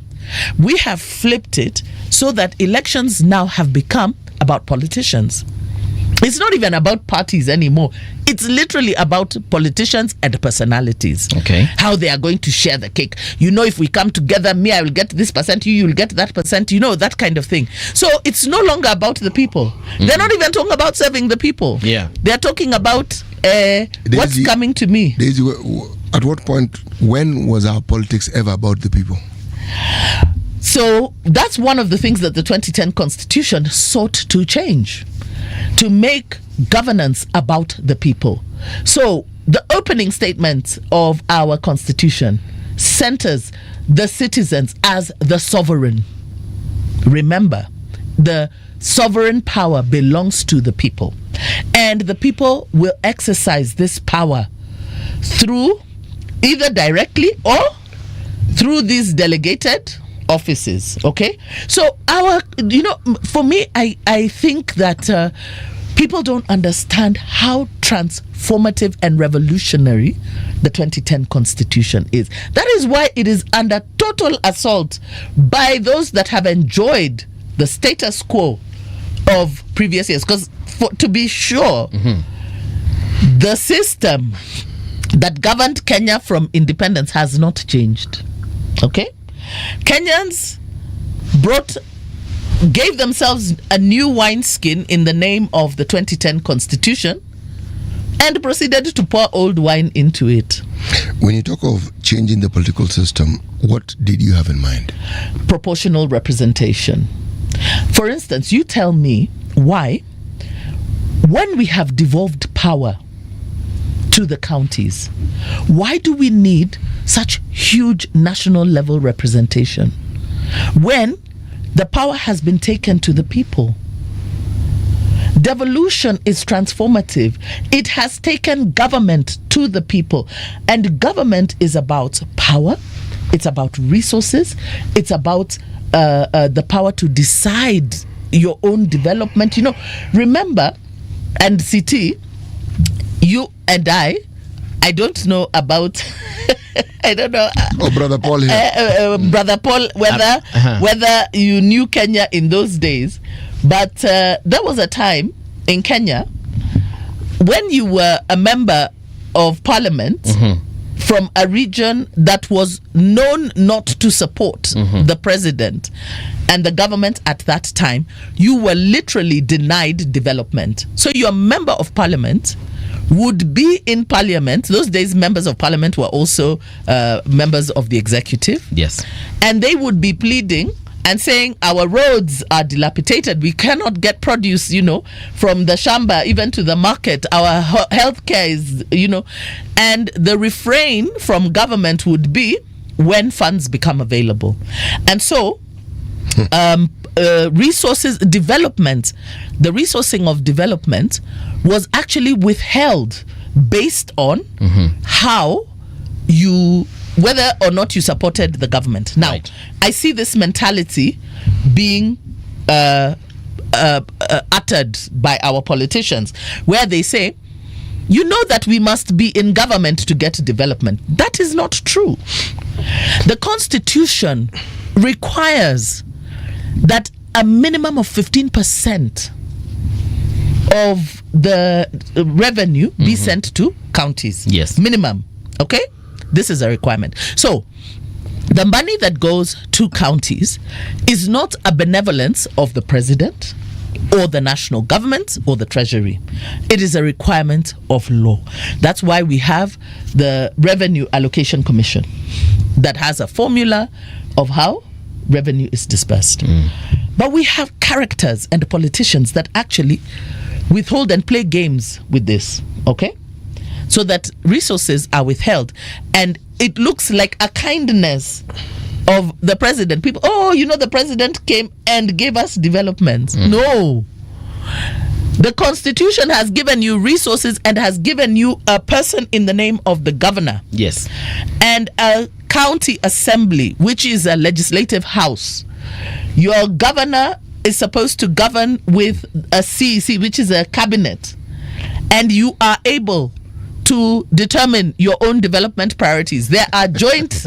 This is the Daisy, do you really see, or do you really think, when you look at everything that you're saying, and they're all wonderful, there are people who are ready for all this? Because with all these changes, we have a very literate population, but embracing this change is a problem. Embracing this change is a problem. It's a very big problem. It's an extremely huge problem, because the criteria that we use for electing, say, these governors is the same criteria we use for electing MPs. Okay? And it's good that we have devolution. It is good that we have these processes, because we can see the problems that have arisen. The conversation within counties is never about own source revenue and raising it to the point where the county can actually manage its own affairs with its revenue. No.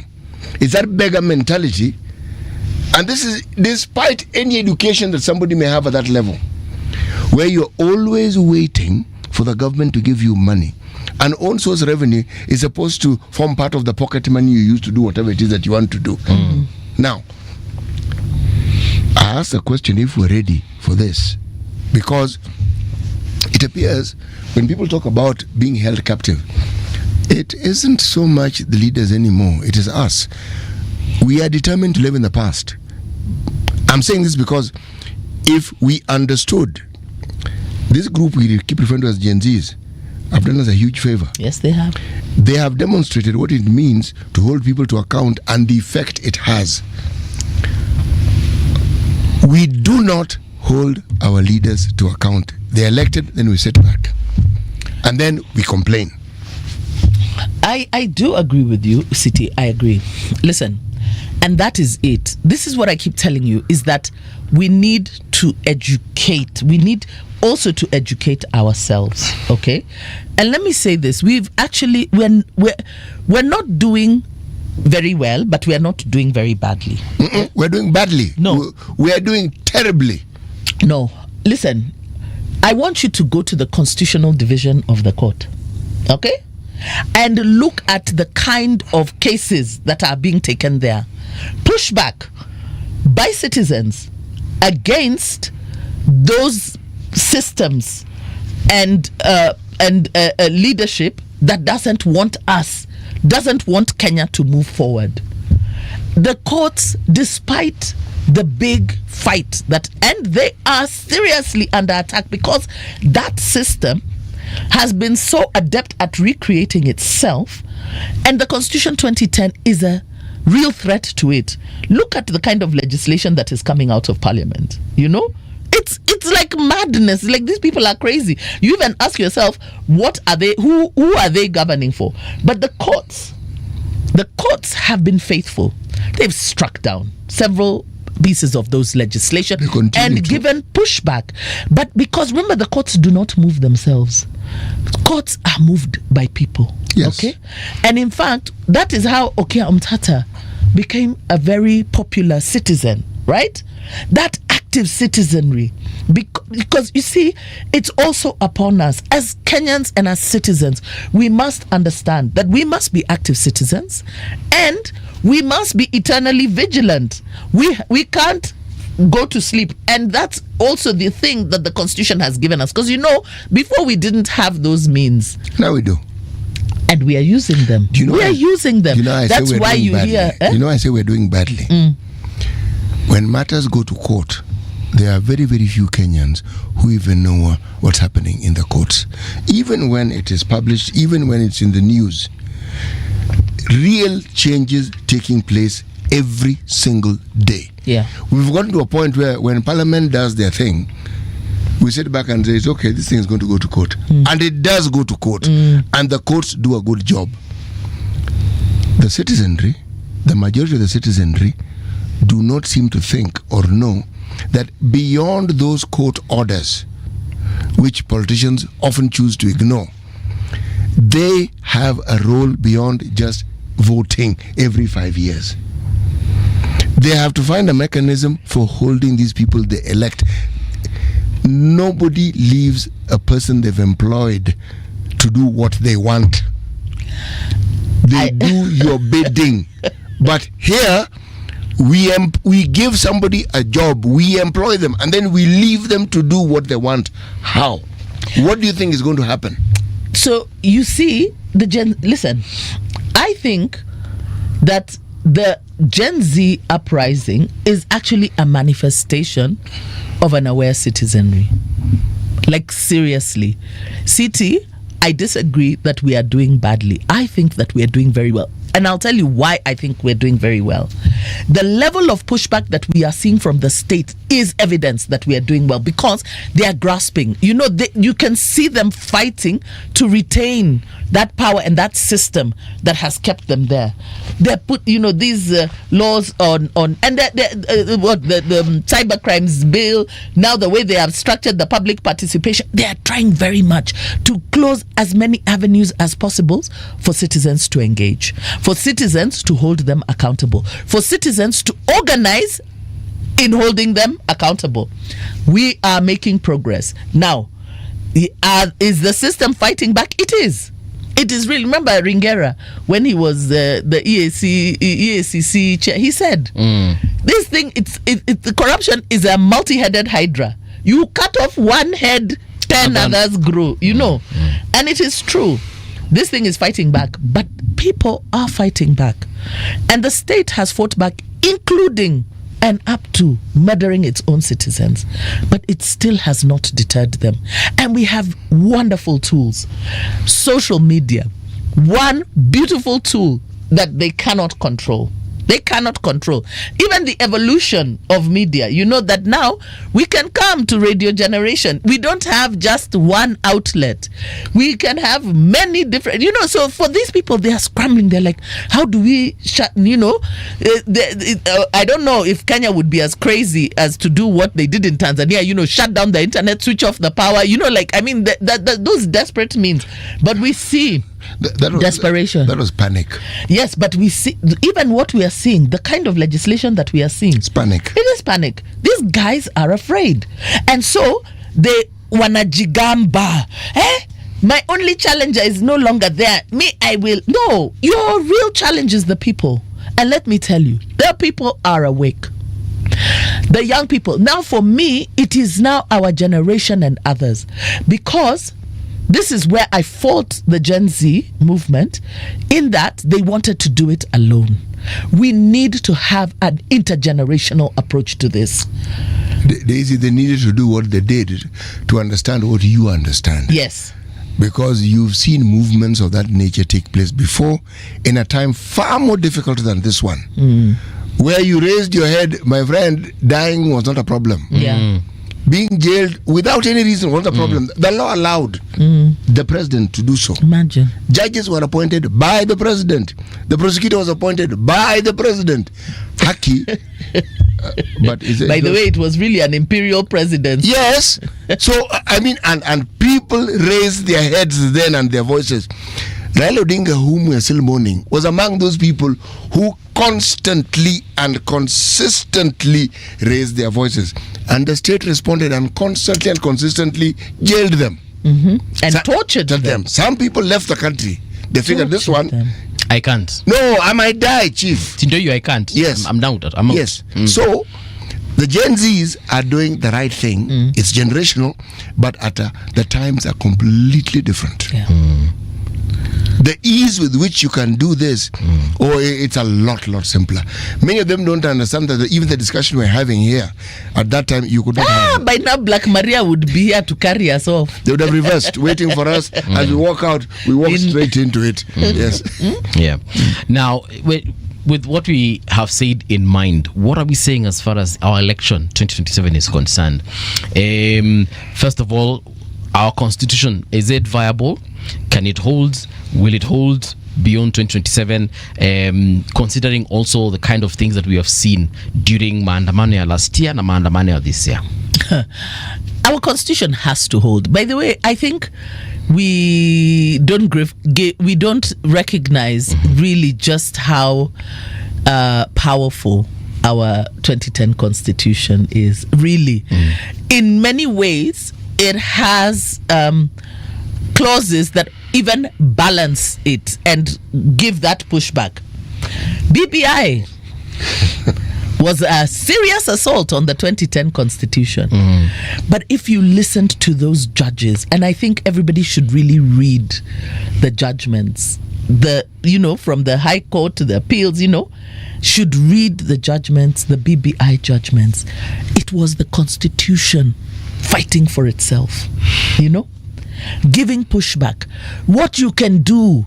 And the way it has been designed, it does constrain power. It constrains power in many ways, which is why now they have identified this judiciary is the one that is now the bulwark, because, and you must remember that the judiciary is moved by the citizen. It does not move itself. It is moved by the citizen. But when it is moved, it rises up and it facilitates that pushback. That's why we are seeing the assault on the judiciary. Okay, so I think the Constitution 2010 will hold for as long as we continue to exercise our rights and entitlements. Right now, they've passed those crazy bills. Guys are already in court, Guys are already in court. Guys are already chambuering the public participation bill, which is not public participation by any means, the kind of thing. Yani, they just want to tick boxes, So you can be sure that this pushback will continue. And I believe it will hold. It will hold because the alternative is anarchy. Right? The alternative is anarchy. As for the elections, and this is where you media personalities need to come back. Okay. Elections are about the people, but we have made it about the politicians. Okay? Nobody is talking. We need to light the fire under the institutions that are tasked with governing the elections. And the main institutions that we are looking at are ORPP. That is the regulator of political parties. To ensure that they play fair. IEBC. We need to see IEBC do the right thing. Already, I know there's voter registration that's been going on. Okay? But there are people who are like, okay, so they've listed this place, but they've gone to hunt for them, like they're not easily found. So there are things that we need to ensure IEBC does right, including the regulations, the planning and everything. We need to start looking at how they are planning, because one of the things that our politicians do is they have inserted themselves in that space where they literally frustrate the electoral management body.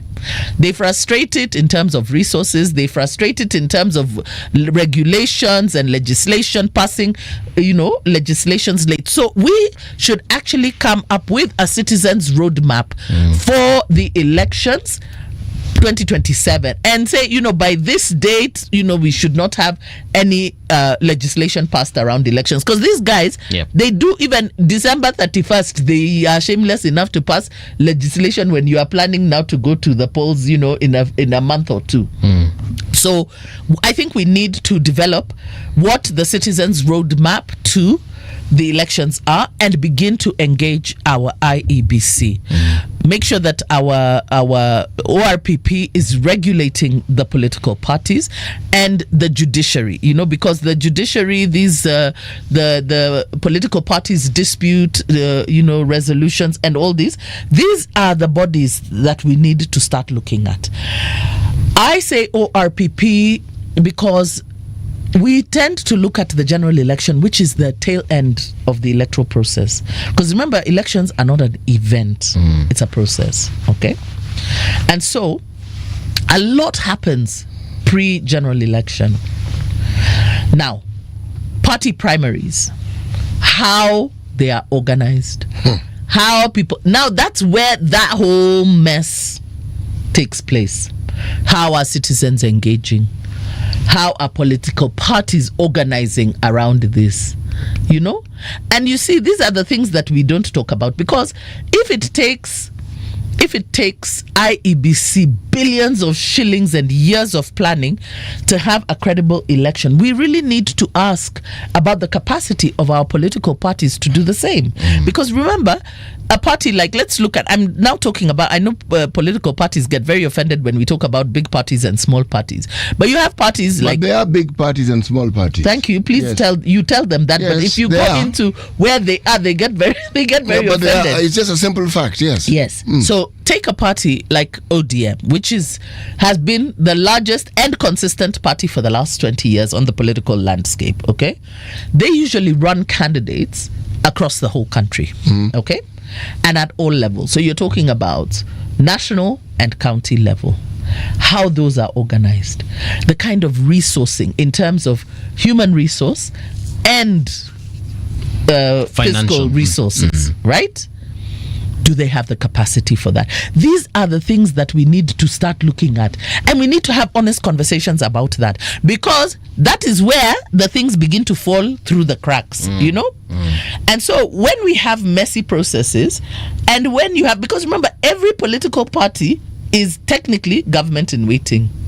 So how it runs its affairs is how it's going to run government. Yes. Daisy, we've come to the end of the show. Thank you so much for coming through. As far as this conversation is concerned, I would have wanted to get into details about the crazy bills because you've called them crazy, but nonetheless, we invite you again. Thank you. Come, let's have this conversation. Thank you for having me. Yes. I've enjoyed. Time has really gone quickly. I know, right? All right. Coming up next, of course, another conversation in the next hour. Don't go too far. But right now, though, I want to give you the news with one Winnie Maganga. Radio generation, the sound is fine. Pump it up, turn it high all the time. Let the music move you, let's sway. Radio G's got your jam all day. Radio Generation, the home of urban soul.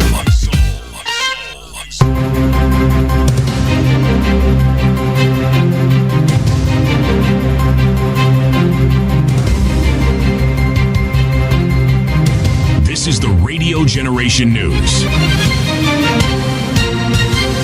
Good morning, I'm Winnie Maganga. Kenya's tourism stakeholders, led by the Kenya Tourism Federation, are protesting a new park fee payment system introduced by the Kenya Wildlife Service. They say the fee was implemented without consultation and against a court order, and could burden the sector with more than 370 million Kenya shillings in hidden yearly cost. Speaking during a press briefing in Nairobi, KTF Chairman Fred Odek maintained that the system was introduced without consultation and in defiance of a court order issued on October 1st, 2025, halting the implementation of the revised parking fee. The Gazette notice that was given by the same KWS for increase of park fees did not mention the 5%. So how did they start charging 5% without a Gazette notice? Because KWS is a government institution. We used to put money in the bank, and then we show the slip to them, and then we get the tickets. Now, they're telling us that for us to pay that money, you have to pay through a credit card. The credit card, again, has a charge of 3.5%. A man has been arraigned in a Nairobi court for allegedly defrauding Mediquick Global Limited of more than 14.8 million Kenya shillings in a fake government tender scheme. The accused is said to have forged a State Department LPO to secure cooking oil worth 13 million Kenya shillings and is also facing money laundering charges over 6 million Kenya shillings allegedly moved through DTB bank accounts. The court was informed of pending warrants and related fraud cases as the prosecution opposed bail pending possible case consolidation. He pleaded not guilty to the charges. On the diverse dates between the 7th of August 2023 and the 12th of September 2023 within Kikuyu area in Kiambu County, with intent to dispose of monies received from Maura Njenga Waitito of Kamiretu and Shangilia wholesalers engaged in a transaction to conceal Kenya shillings 6,104,000 through your company, Amdim Investment and Logistic Limited, using account number 0799430001 of DTB Bank, whilst having reason to believe that the said monies were proceeds of crime. Is this true or not true? The Kisumu Safari train is expected to be back on track by December 2025 as Kenya Railways move to complete repairs on the damaged Uplands Kijabe Longonot meter gauge railway line. The corporation said the works, which began after heavy rains destroyed key sections last year, are almost done and the line will be reopened next month. In a statement on Monday, Kenya Railways confirmed that repairs on the line, which was severely damaged by floods in April 2024, are now 70% complete. Authorities in Mombasa have opened investigations after rescuing 20 children and 7 adults believed to have been confined inside a church in Changamwe in what police suspect may be another case involving a secretive religious group. Officers moved in after receiving a report from a woman who escaped the premises with her children and alerted police last Friday. Changamwe Police Commander Patrick Gogo said officers traced the group to Zion Fire Anointing Ministries, where the individuals were found cut off from the outside world. Pata hao watoto wadogo pamoja na wamama wote wamelala sakafuni wakiwa wamejifunika mashuka. Na kama unavyoelewa, area ya pwani ni area ambayo iko na mbu wengi sana. So watoto wadogo wakiwa wamelazwa sakafuni bila vyandarua vya neti vya mbu ni kuwa hatarisha maisha yao. So kwa wale ambao wako kwa umri za kufanya mitihani zinaendelea. Na ukiangalia wale watoto ni kati ya miaka 2 hadi miaka 14, 15. Kuna uwezekano kuna wengine wako pale. The military commander who has ruled Guinea since a coup 4 years ago has entered the presidential race, breaking an earlier promise to hand power to a civilian government. Colonel Mamadi Ndumbuya submitted his candidacy at the Supreme Court on Monday, flanked by soldiers and wearing black sunglasses.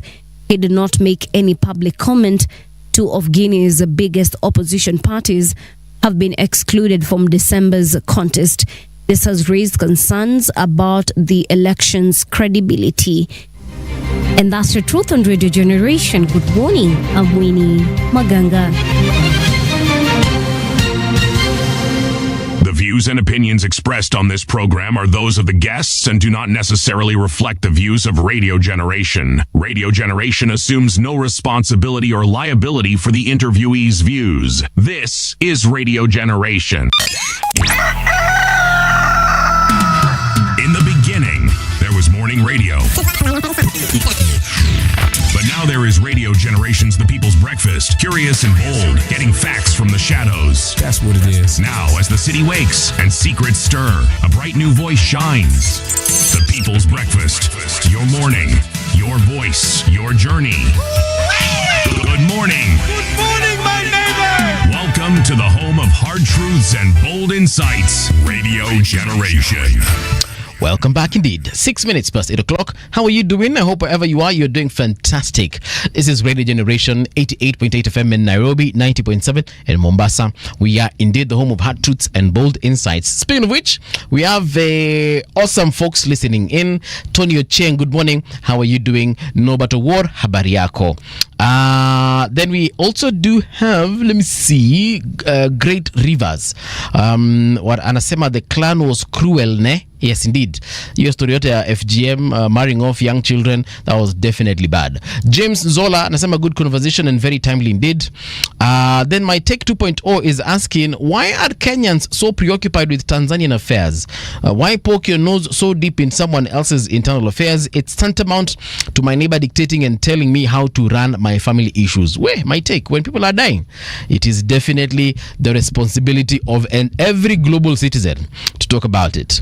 Great Rivers anasema let's respect African woman. Her womb gave birth to all humans on earth, Asians, Europeans, everyone. Black African woman, aluta continua. And then of course we do have Mweni saying this madam is my kind of lady, talking about our previous guest, that is Daisy. Well, you can find us across all our social spaces, that is at Radio NKE on Facebook, Twitter, Instagram, and kila mahali basically. Right now though, allow me to introduce our guest for this hour. He is a communication strategist and we want to talk about Kenya beyond Raila. A call to a referendum for a parliamentary system indeed is a question that is on some people's minds. I'm talking about none other than Odhiambo Otieno. Odhis, good morning and welcome to Radio Generation. Good morning, thank you. Sasa when you're this, when you're Otis. I am time. Welcome to the show. Thank you so much. Let's talk about Kenya beyond Raila. I was looking at some of the headlines this morning, magazeti, and Raila is mentioned in every single one of them. But let me pick out the Star. They're saying he's a silent architect, and the question here they're asking on the Star is, will Raila influence 2027 elections from his grave? So I'm asking you this question, will he? Yes, he will. The reason as to why Raila will influence 2027 election from his grave is because in the run-up to 2027, I was looking at three-way candidates. We were having President Ruto, we were having the United Opposition candidate, and we were having Raila Odinga. Right. Raila Odinga being the deciding factor in 2027 when he was alive. Now, I was looking at it from the perspective that we will not get an outright win in the first round, and we will have to go for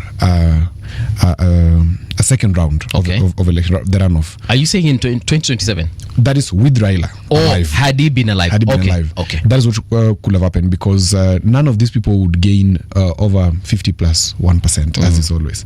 And I saw the situation where Raila in his character would either choose to support the United Opposition, which was most probable, or would choose to support the incumbent, which was very unlikely for me. And with his exit, we are left in a place where it is very interesting, because Raila has been the stabilizing factor throughout for the last 20-30 years. But now things change, and that means without him as the stabilizing factor, we have to rethink the equation. And then that means that the United Opposition may not stand in 2027, because Raila is who was making them united. They are not united around an issue per se. You cannot even identify the issue they're united around. And so we are most likely going to see a split in the United Opposition. Because somebody wants to be a Raila in the United Opposition. Yes. And that, of course, is going to make Raila influence that election very heavily. His absence is going to be felt. In terms of, if you look at the Luo community where I come from, there's going to be a lot of voter apathy, because my community majorly votes when the community goal is sustained, and when the siege mentality is ripe. I will come back to the apathy part, but let's circle back to that thing that you said, that Raila would have run for. Do you think he would have run for president? Yes, as a strategy for President Ruto to win. Okay. Because if Raila would have supported President Ruto outrightly, then there would be no reason for people to come out and vote. But as a strategy, he would have vied. Then at the runoff, he would then dump his, because he would come at number 3. That is definite. All polls were showing already that Raila would come at number 3 if the United Opposition gave us a united candidate. And you don't think that would have changed in 2 years' time? So you're concluding and determining that the polls are what would have indicated. No. How often are our polls actually spot on when it comes to predicting things like electoral results? Our polls are very spot on. It's just that our culture of election is not compliant with the kind of science that the polling does. Yeah, yourself and myself are researchers. We know what we put in when we go to poll. You don't just poll and leave. There are formulas that you follow that can predict. Even if you use a polyhedron formula to arrive at a precision point, you will find that it is indicating something. But then when you go to the actual elections, there is a cookery that happens, and then the polls are discredited. But you cannot discredit science, because science gives you the same result. Actually, you can. You can because when you talk about polling, even when you talk about research, whether it's biomedical or whatever, even if there's a fundamental, just a basic survey, a lot of what you refer to as the results are very much determined by not just the questions, but how they are framed and how they are asked. Yes, that's true. So if you ask questions in a certain way, you can more or less guarantee the sort of answers you will receive. Yes. If you ask questions in another way, again. So when it comes to our elections and knowing how it is we go about our business, research has the capacity to take that into account. But you see what I think he's talking about? He's talking about, number one, objective research, where your objectives are very clear. And if you're looking to get the truth, of course you will have to formulate your questions in a way that doesn't include bias or doesn't bring out the bias. You cannot rule out 100%. It is not possible. You cannot exclude bias 100%, but you can ensure, because again, ensure what exactly? You can ensure that you get accurate results as to what an eater ground ground in a cell. Let me help you here. When you talk about polling, you can look for the truth or you can look for the facts. These two are different. For example, if a candidate finances my company to go around and do polling, then most probably I'm going to tell him the truth and not the fact, because I would want him to understand with hope. But truth and facts should actually mean the same thing. No, they don't. It doesn't mean the same thing. No, they don't. Because truth is very. The truth is this is a phone, but the fact is this is a phone. No, it is a fact. No, it is a truth. No, it's not. A fact is not truth. No, it is not. So what is it? So a truth is a reality according to you. It is your perception of what is. It is what you're willing to accept. Yeah, what you're willing to accept as your reality. So I've just done a quick search. Please, yes. Google search on fact. Yes. Say a thing that is known or proved to be true. So fact, truth. It's very different again. If you go into linguistic, you'll find that when you study truth and fact, it goes into miniatures, which will define for you that truths are very subjective, whereas facts are very objective. Odemo, let me give a different example. Like the law and justice. Yes. The law is something that is definitive, it is written. Yes. Justice is aspirational. And the law is a tool that it is hoped would bring justice. It doesn't always bring justice. Justice is true. Because it depends on who is handling it and how they're presenting it. And also justice to me could mean something very different. Like what, for instance? It depends on the atrocities or the crime that has been committed against me. So the law might say, assuming it's Odhiambo who's wronged me, has been jailed 15 years for that crime. But I'm thinking justice is hang him and decapitate him perhaps. So, but now even in that context alone, if you go to court, we don't have courts of justice. We have courts of law. Okay. Because they follow the law. Yes. Now, if the law is followed to its later, then that is justice. Okay, but again, to you, justice could be somebody murders somebody and it's clear they murdered somebody, but they can't find the tool that was used, the weapon that was used in murdering. Because of reasonable doubt, that case is dismissed, and this person that is also, justice. Paul, remember the fact that people appeal tells you whatever the court determines as justice, there are those who will disagree. Exactly. So they appeal. Exactly. Because they're seeking justice now. Yes. So we have agreed justice is aspirational. It is. But now getting back to the poll, of before we digress and get into other things, according to what you're saying is that had Raila run for president in 2027, he would come number 3, someone else would be number 2. United Opposition candidate will be number 2, and then President Ruto will be number 1. Okay. How did you arrive at this? I'm interested. I arrived at it because I did a study. Okay. And say, okay. What question were you seeking? And just a minute. And when I was doing this study, of course, we were having a voter switch behavior monitoring that was going to be sustained up to 2027.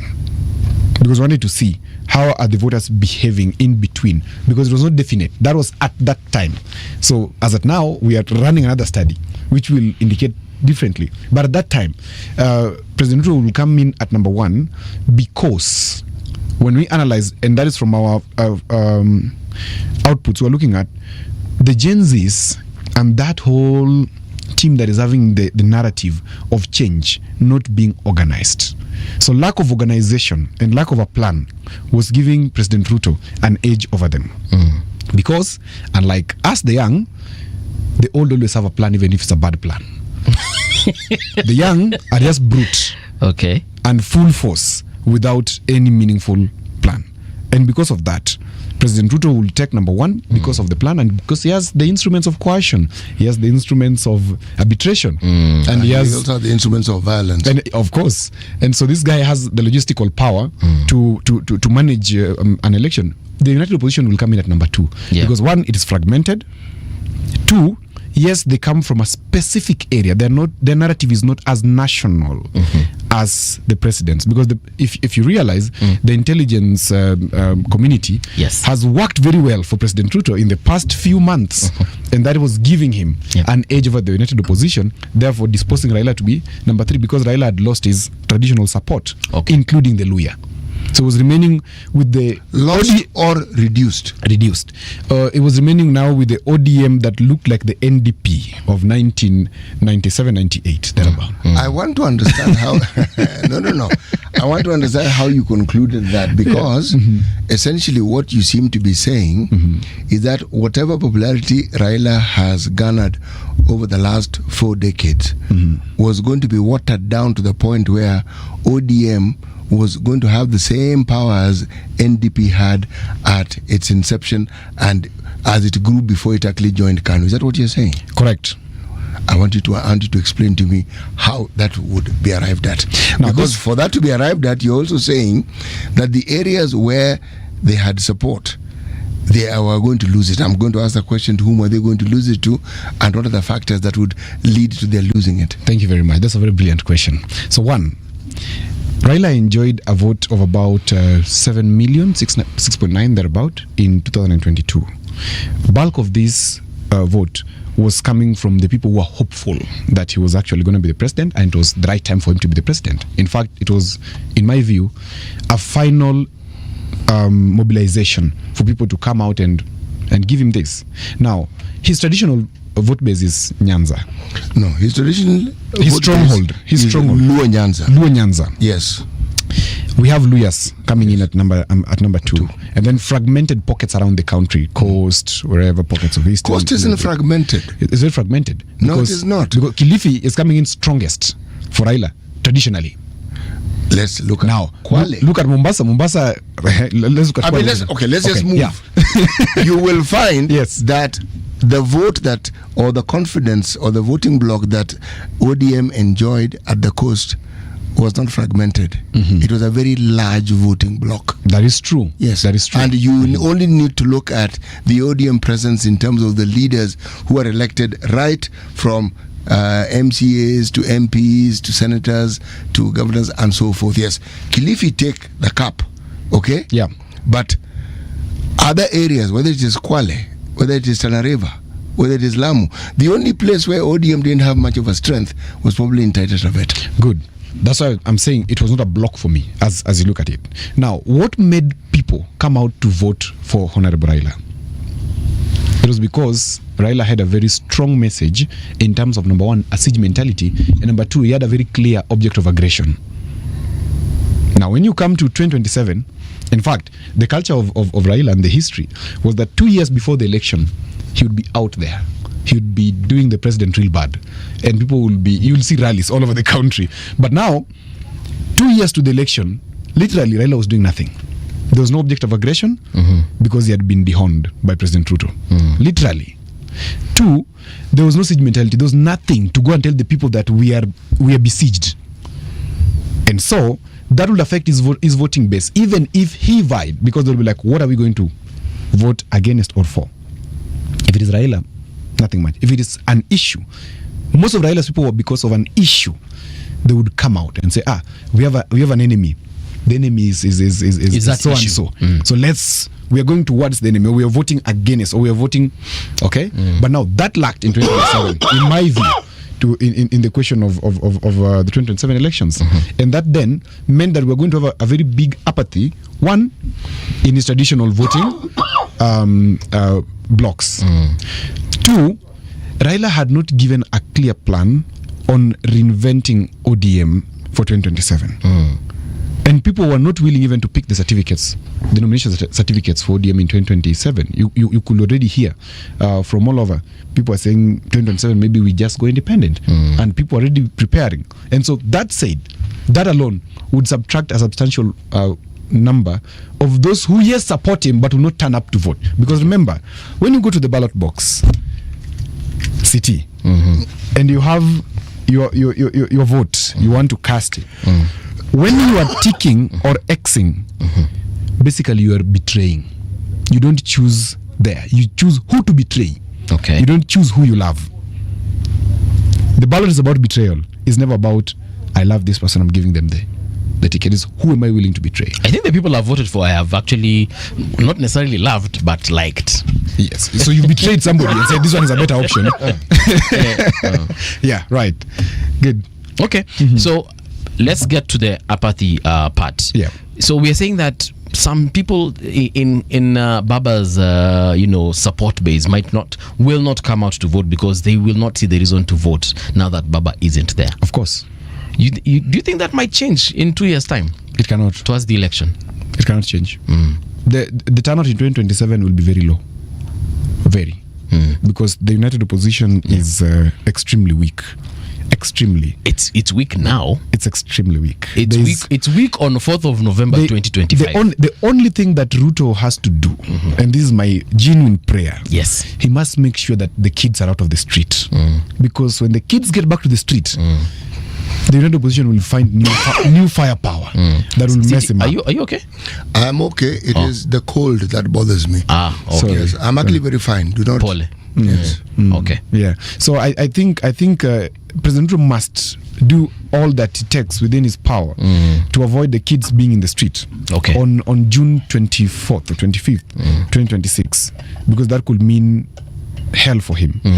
And in that context, Babu Owino, in my view, is a very chaotic fellow who must be taken out of the street early and put in government somewhere, or he must be managed. By government, you mean probably get a ministerial appointment? Of course.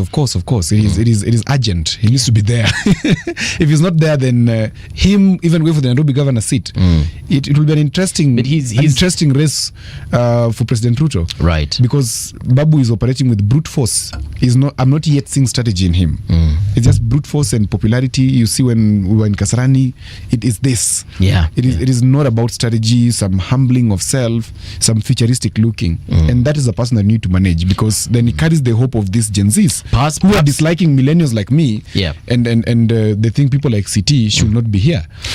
Perhaps I think part of the reason is because you and I and the age groups we represent have not taken the time to A, understand them, and B, to also align with whatever it is that they are fighting for, because they are not doing anything new. Not really. That's true. And this particular movement that we're talking about is on the backdrop of that Sufuria protestation that we had for a very long time.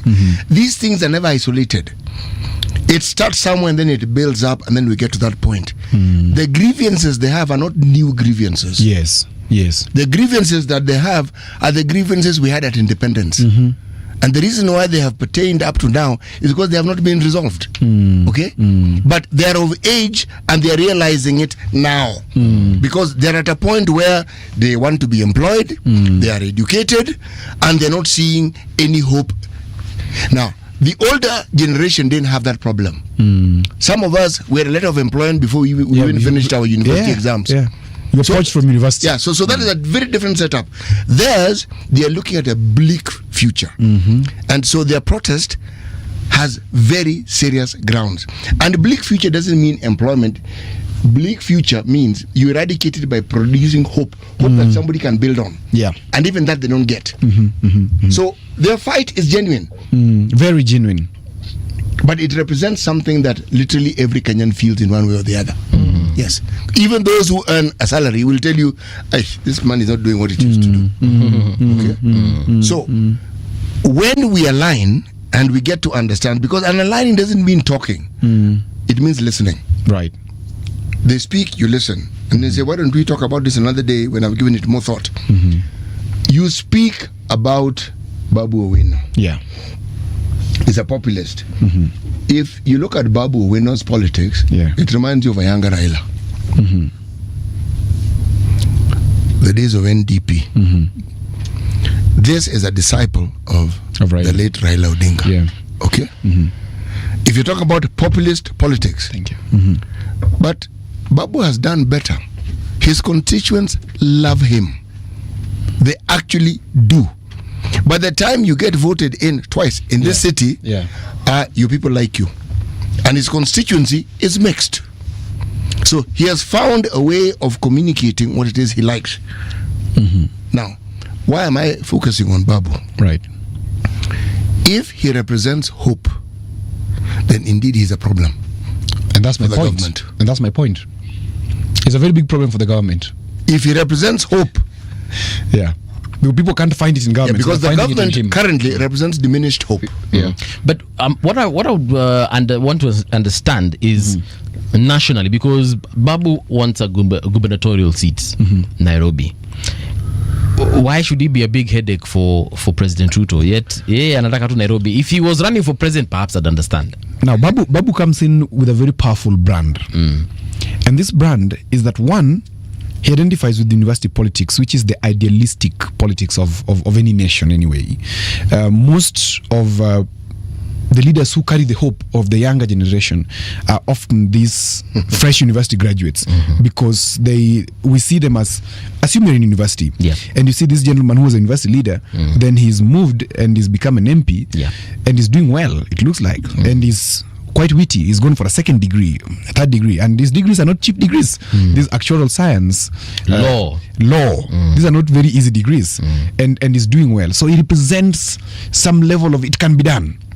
Just that he's extra, so he can help us, the common, to move to that end. Now, two, Babu is of the right age. The right age here meaning that is within a generation mentally. Of course, it could be 35 or 36 right now. If you compare with the... Let's say he's heading to 40. Let's say he's heading to 40. Yes. He's a generation away from the Gen Zs, but mentally he's within that generation of the Gen Zs. And thirdly, if you look at any Luo national leader, they've always emerged from Nairobi. He's 36. He's 36, good. They've always emerged from... my wife is 35, so...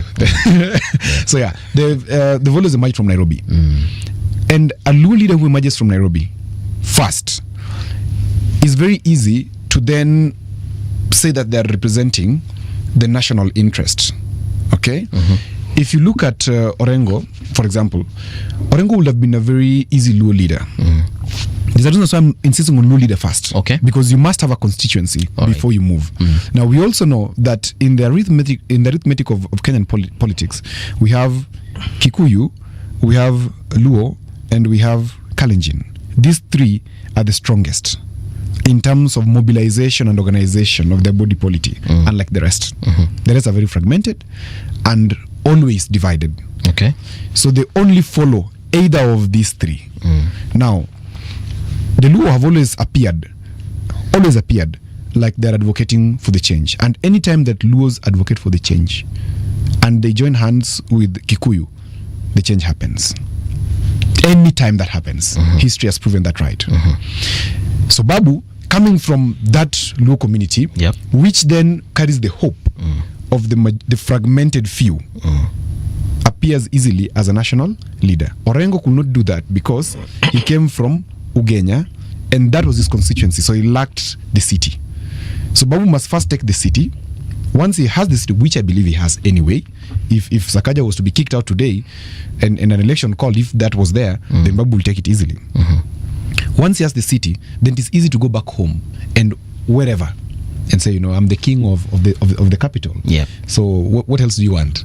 So once he has the city as he already has it now, he then carries with him the street index legitimacy. Yes. That his street index is very high. He can outsmart the government. What is the street index? Street index. Street cred. Street cred, yeah. It's like you can beat the system. Like us who grew up in the slum, like if you're arrested and then you get out of the chaos and come back home, you're arrested again, you get out of it. So your street credit is very high. Your street index is very high. So people identify with you easily. Yes, you're the G. You ever hear them say, I'm the G? There's a respect that comes with that. I like CT. It's like, what? G. Yeah. G. Yani, everything we've said can be summarized with one letter. Yes. G can mean a couple of things. G can mean guy. G can mean gangster. Yeah. G, it depends on who you are and how you And look here at the it. G means... It could mean gangster, not gangster in the And here way. it means street cred. Yes, street cred. Let's just go with street cred. Right. So he has the street cred already. That means he identifies with the poor of the poor. He identifies with those who are against the system. No, they feel he identifies with them. Of course, yeah. They feel he identifies with them because his street cred is very high. So once that is secured, the rest will just collapse in. In communication, there's a theory called the spiral of silence theory, where we say that the one who talks loudest, or who shouts loudest, makes the rest go into a corner.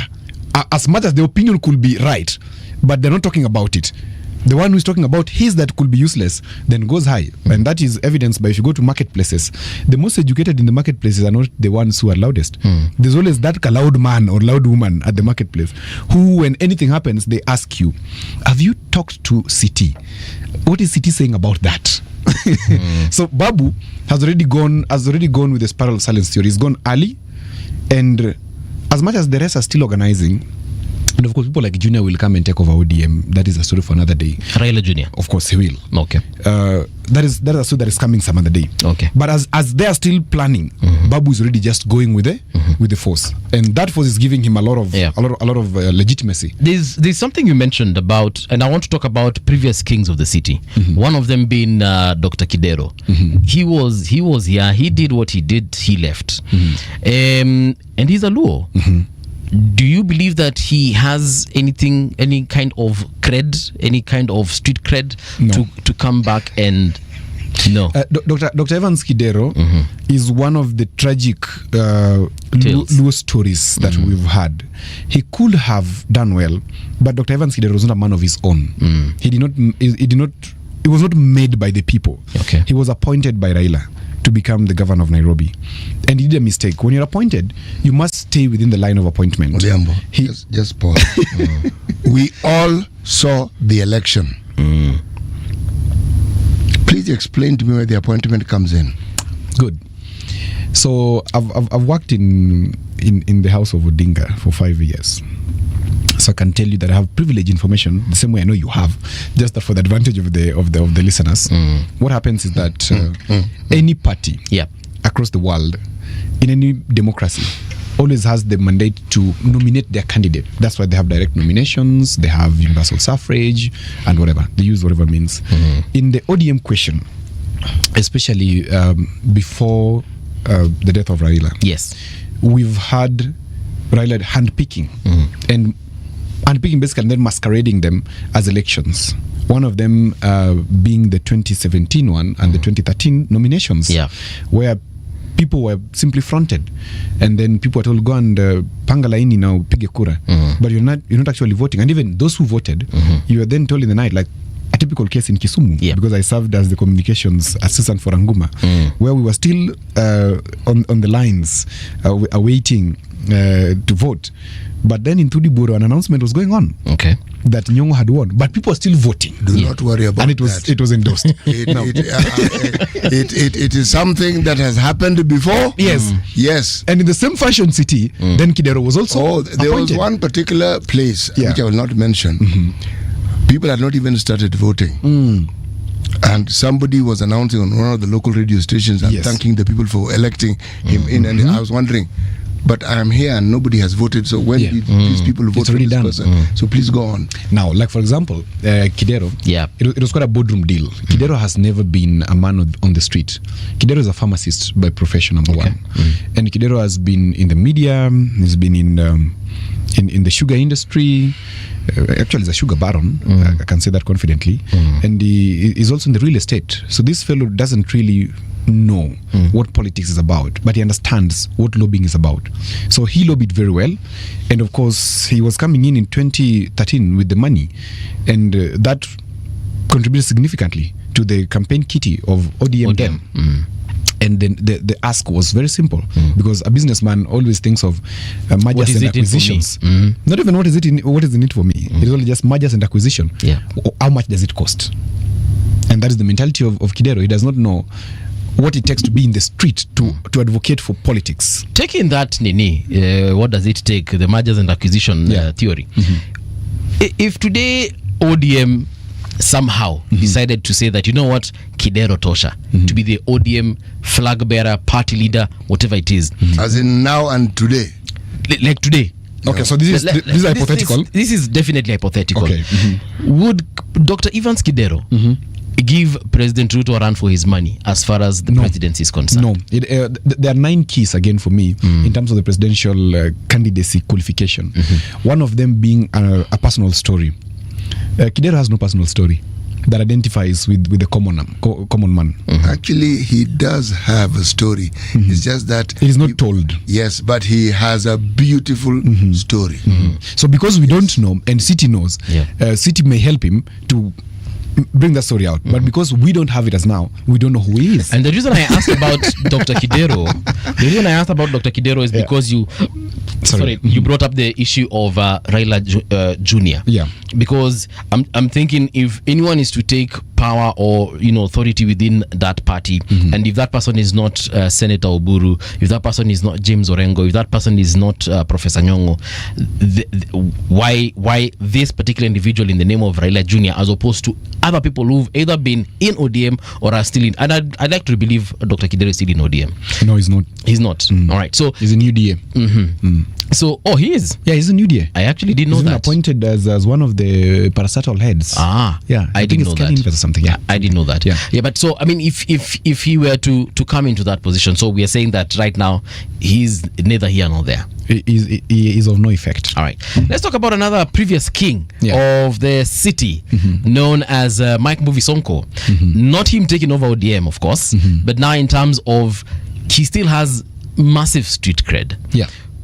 Could he, if he wanted today, give and given the support, if he were to find himself in a political party, perhaps even something in the United Opposition, would he be of significance as far as the United Opposition? Not necessarily him being a presidential flag bearer, but him being in that particular position and bringing the streets to that position. Would he actually propel them to the place where they need to be? He has a significant power because personally, I like him. Personally, and I like him for one reason.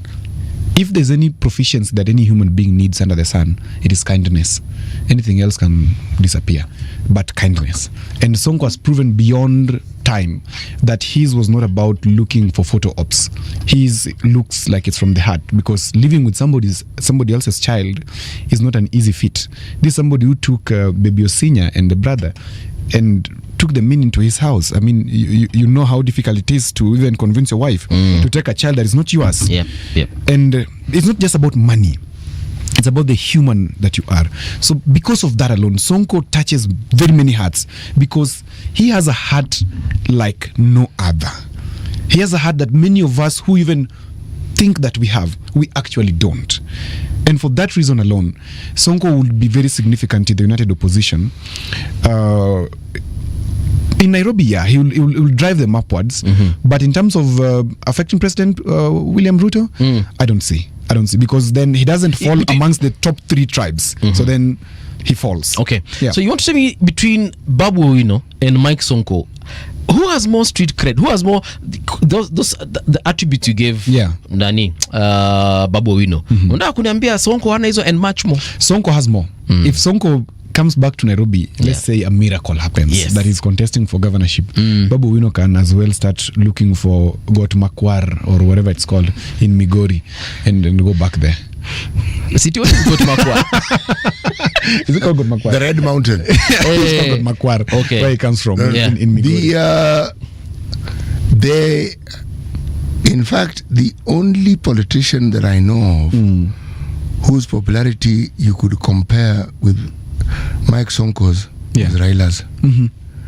I have literally never seen a person who has that sort of appeal to people. Literally. And he also knew what to touch, when to touch. I'll give you an example. Yes. The MP for Kibra passes away. Yes. People come with all manner of things. You know what Sonko does? Says he has released several buses to take people to the funeral. In Buses. Kabondo. He is giving them money for the travel. Per diem. Yeah, he's giving them per diem. He's also giving them money to spend over there. And he's also contributing. Now, the community that he was giving this to, believe me, he touched the very soul of those people.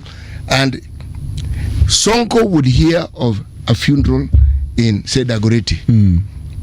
You find people have been meeting for a week, nothing is moving. Yes. Sonko arrives. And things move all of a sudden. He provides a vehicle that will take the body and mourners. The casket. You may think it is simple. It is too deep. But it is at the heart. Yeah. So when you look at that person, it's a pity that things went the way they did. That is a man who, in my opinion, had even stood for governorship in Mombasa, he would have won. Get it. Yeah. Yeah. That's why they had to make sure he doesn't. Now you tell me, how many people do you know of who have that sort of appeal? And you have to ask, why does this man have this sort of appeal? He is able to resonate. That's why I compared him rightly. He resonates with the people very powerfully. Yeah. He resonates. Yes. We have a question here. From Star Kenya. He's saying sijua kama stani mwanamke akipole. Hey bro, soma to you. No, it's because he said, then I realized I could what has been written here and then read. So Star Kenya is saying, why is Winnie overlooked, yet she is a powerful force to reckon with, trained and sired by the Joey himself? Is it cultural, as Luyas are on the extreme side of patriarchal norms? Again, succession of the one we were talking about, Raila Jr. Do you want a honest response? Yes, please. Okay, so I'll give you a honest response. The same people today who are singing Winnie. Winnie is a strong lady. I know her very well. I've worked with her. I've moved with her several places. We've done so much. When we were writing the Azimio Manifesto, I experienced her in terms of her brains and management capacity. Okay. And I know that she could be a very good candidate for Kisumu Central constituency in 2027 if she will to, because that is primarily her constituency, having moved with her across Nairobi and Kisumu. And I can tell you she would win Kisumu Central in a bit. Now, for the presidency, it's a different ballgame. The Luos have never been led historically by any lady. Never. Historically, go back to Ramogi Ajwang. We only value and respect massively our mothers, our sisters. We love them, we value them. But when it comes to political leadership, it's a men's thing. Unfortunately. No, it is not true. I'll tell you why. If you look at even the Council of Elders, which is just a minute, which is the body that then is revered in terms of cultural hierarchy. Right. There's only one lady so far who has been appointed. I think there's another one that was given recently. That was Phoebe Asio. Only. Now, tell me your point. Yeah, but that's one side of the coin. Yes. Traditionally, the thing that people recognize as Luoland producing very vocal women, it is nestled in the way we handled disputes and issues in a community traditionally. People would talk, and it was a whole day affair. Women were also allowed not just to attend, but to also speak. Yes. It is for that reason that we produced the first female mayor in the country. Grace Onyango, first female MP. The other men, she was voted in. People like Phoebe Asio came in. I'm simply trying to say this is a community that is not afraid not only to elect women, but to look at someone's quality and to elect them. How on earth do you have somebody who is Kenyan but of probably Pakistani origin winning the Kisumu East constituency consistently? It's not as though there are no Luos born in that area who vie. They do vie, but he keeps winning. I'm simply trying to say this. We have been led. We're a very patriarchal community. Yeah. But we do not shy away from electing women. We have never shied away, and that was my point. That yes, we invite women to the table, but we never give them the head of the table. Head of the table? No, you're talking about the absolute head. The absolute head, yeah. Yes. Yes. If you say that, then I will agree with that. Exactly. Has been the That's my point. Yes. That the Luos have never given the woman the absolute head of the table. Now, Winnie is a darling of the people. In fact, Gen Zs love Winnie terribly. I've seen it. Unfortunately, the same people loving Winnie so much are about to ask her some very hard, unfortunate questions. Such as? Which I don't know. But they're about to ask her some very hard, unfortunate questions. And these unfortunate questions will then soil her image. Okay. And her opportunity to be. And you see, the Raila establishment is a very solid one that will not want to take chances. They would want to go in and go in absolute. And when they're going in absolute, you could see a few weeks ago, just before Raila died, I spoke at some interview, and I did say, I think that journalist was very, very strong in terms of premonition. And he asked me what happens if Raila goes, and I told him it's very easy. Within days, literally, Junior will be installed as the head of the family, and then he will take over the family business, and then he will go into politics, and that will be it. It's a prince. He was preserved. You never had Junior ever since he was born or ever since he came of age talking about anything politics seriously, except throwing a comment here and there, which was sitting against the father normally. And one thing I learned when I was working in the home, I realized that Junior was being preserved, literally being preserved, and that preservation came to pass when within hours after Raila being buried, he was installed as the head of the family. And the next step is that Junior, just like Raila, who was not a very good speaker. Many people think Raila was a good speaker. I trained people in public speaking. I can tell you he was not a very good speaker. Junior, who is not a very good speaker, will come in, and because it is structured, the Raila establishment is very structured. Yeah. He will be elevated pole. Okay. And he will take over as the absolute head of the table. What you're saying makes some sense in this. I'm trying to remember the name of this writer who writes in the Daily Nation on Sundays. His writing is based on archives that have since been now open to the public. The Public Secrets Acts, what have you, have been lifted.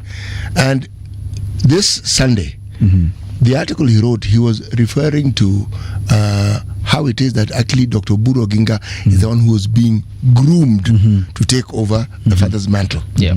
But if you observe, this was a debate that I had with some people, and there are those who are of the view that Raila then took his brother's birthright. I said he did not.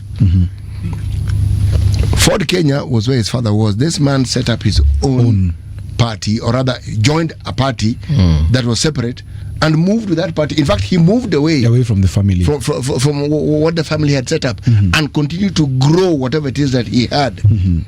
So if you were to follow that tradition, then it would mean that the person you consider to be the most unlikely could be the one who is actually the one who is likely. Yes. In fact, the most unlikely always come out to be the actual one. The one who looks like it is an easy target. People can see moving, and so it is easy to target them. Like now it is Winnie. Everybody knows that it is Winnie. And most probably, and if this would be a premonition, that would be a very good thing, that Winnie would soon join President Ruto in the cabinet.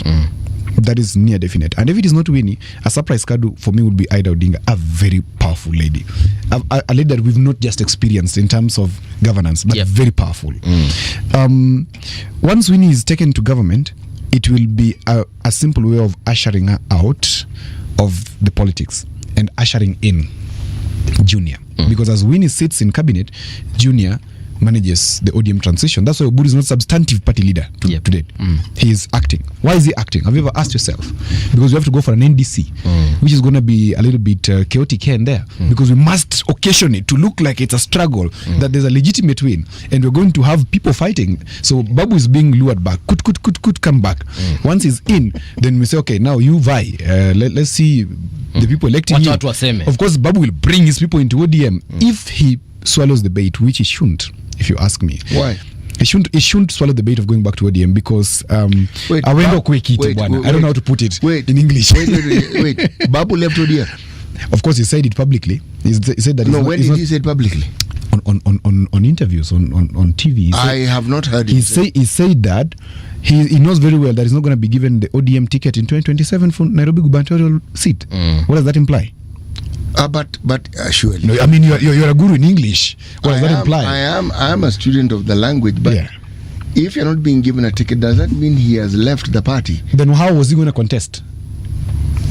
I don't know. Exactly. My mind hasn't gone that far. Mine has. Situ ukatata kama iko. Mzee anajua hii maneno. No. But again, we have to remain factual. Yep. Factual. We shall know if he actually declares that he's no longer in ODM. Then he will tell us where he goes, and then we shall see what he does where he decides to go. But as it is right now, we know that he's a member of ODM, right? The question that I would ask, again, going back to the whole Raila Jr. Winnie Odinga situation, is do you think that Raila Jr. wants to be in politics? Because it looks like everyone is trying to say, he might be, he will be, he's been installed, and we saw him being installed as the family leader. But for me, I would think that is natural. Baba yake ameenda, the next man in line takes over. Hata mimi kwetu fulani akienda kuna mwenye anachukua na mwingine na mimi eventually nitafikiwa. So it's natural succession. Let me guide you. Leader children, you think, how do you think they come about? Come again? Leader children. In every family there is the eldest, and if it happens to be a son, it is assumed he's the leader. But if you look at the family, you find somebody who is not the firstborn, but as you say, ndio wakusema, and everybody knows. Tumulize fulani. Well, in many patriarchal communities, I mean, it is sons who take over leadership in their families. Unfortunately, no.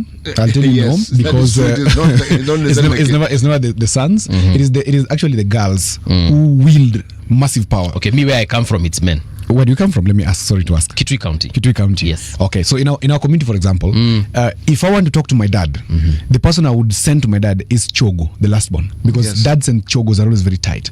Now Chogo here will be the girl, not the Chogo man. Chogo man are always with their moms majorly, but Chogo girl is always the dads, and they wield a lot of influence. That in case you need anything to happen in the family, you go to that person. They will talk to the father on your behalf, and so. It's never really the men, and that's why even now we're talking about Winnie versus Junior, because Winnie, a number of times that I even sent stuff to Mama Ida, she told me just talk to Winnie. Once you talk to Winnie, that's Raila, you're done. And I talked to Winnie, and those things happened. So I don't see it right if you say that the men are natural successors. No, they're not natural successors. And then let me tell you something. You asked a question: does Junior want to be? And I want to answer you this way. The Prince of Wales, do you think he wants to be a king per se?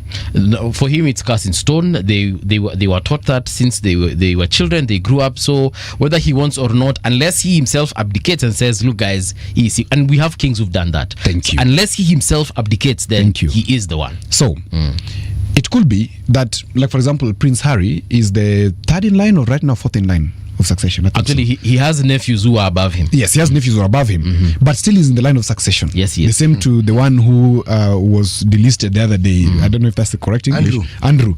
Yeah, is the 8th in the line of succession.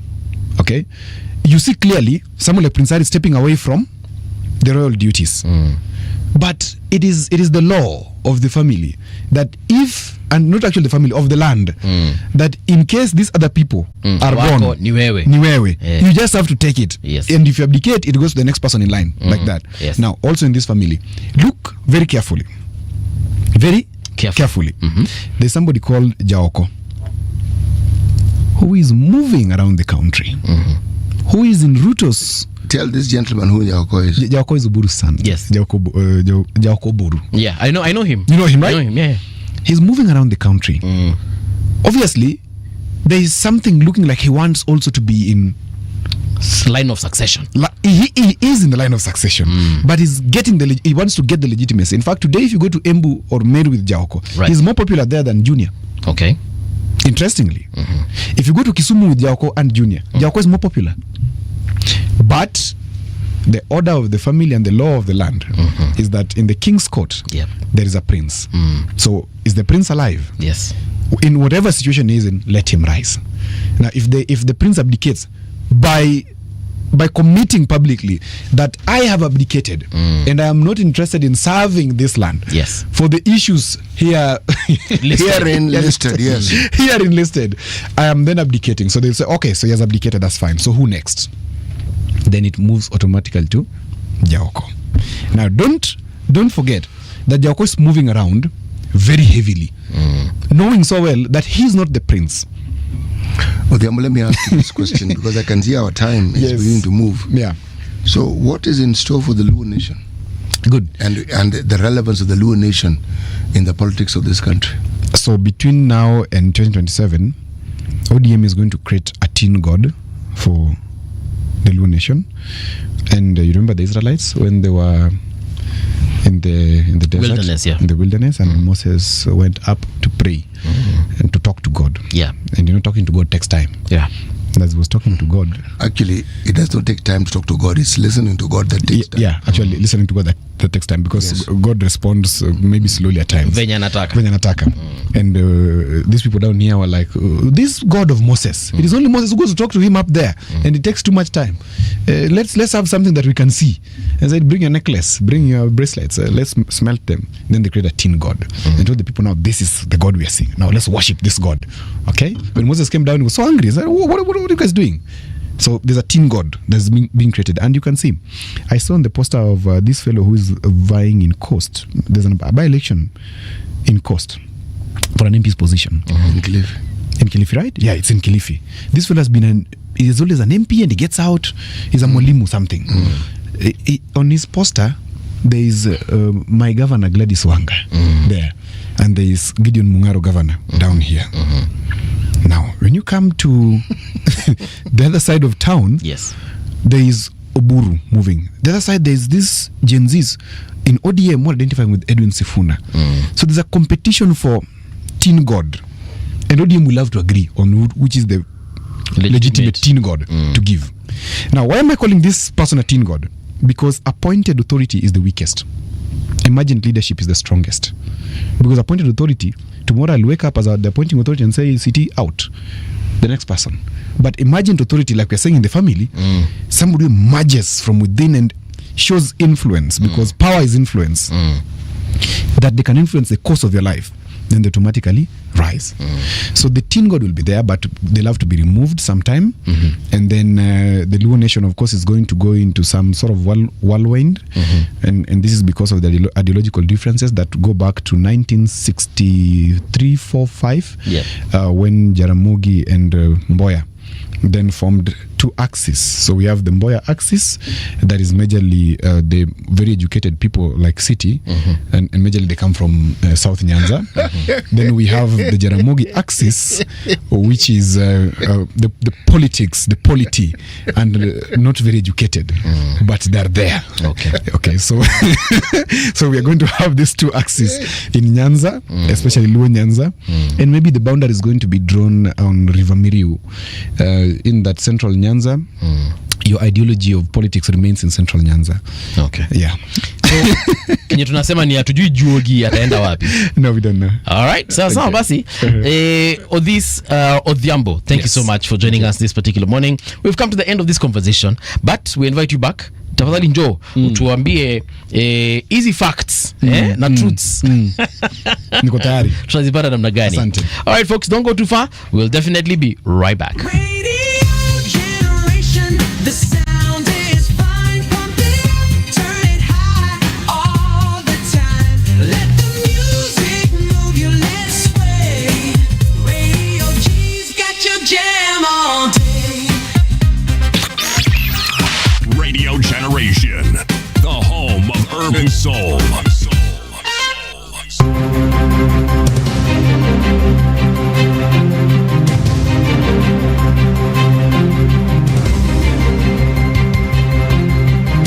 This is the Radio Generation News.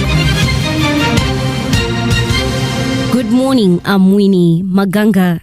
Women's participation in leadership remains hindered by long-standing barriers, but it's not just about gender. Community Advocacy and Awareness Executive Director Daisy Amdanyi says leadership has historically been male-dominated, with the structures that make it harder for women to access those spaces. Speaking to Radio Generation, she stressed that once women break through, they are just as capable as their male counterparts, adding that success in leadership ultimately comes down to personal choices and accountability, not gender. Academically, studies have shown that when women access those leadership spaces, the difference between them and men, now these are personal choices. They are based on personal choices. As in, there is an idea that women will lead better or that they will govern better, because we know that women are generally suited to more nurturing, a more gentle, more kind way of doing things, that motherly thing, and that it will translate in the same in leadership. But the truth of the matter is that we have bad mothers, bad wives. These are personal choices. Just the same way that you can have good male leaders, you can also have bad female leaders. And we see that also here locally,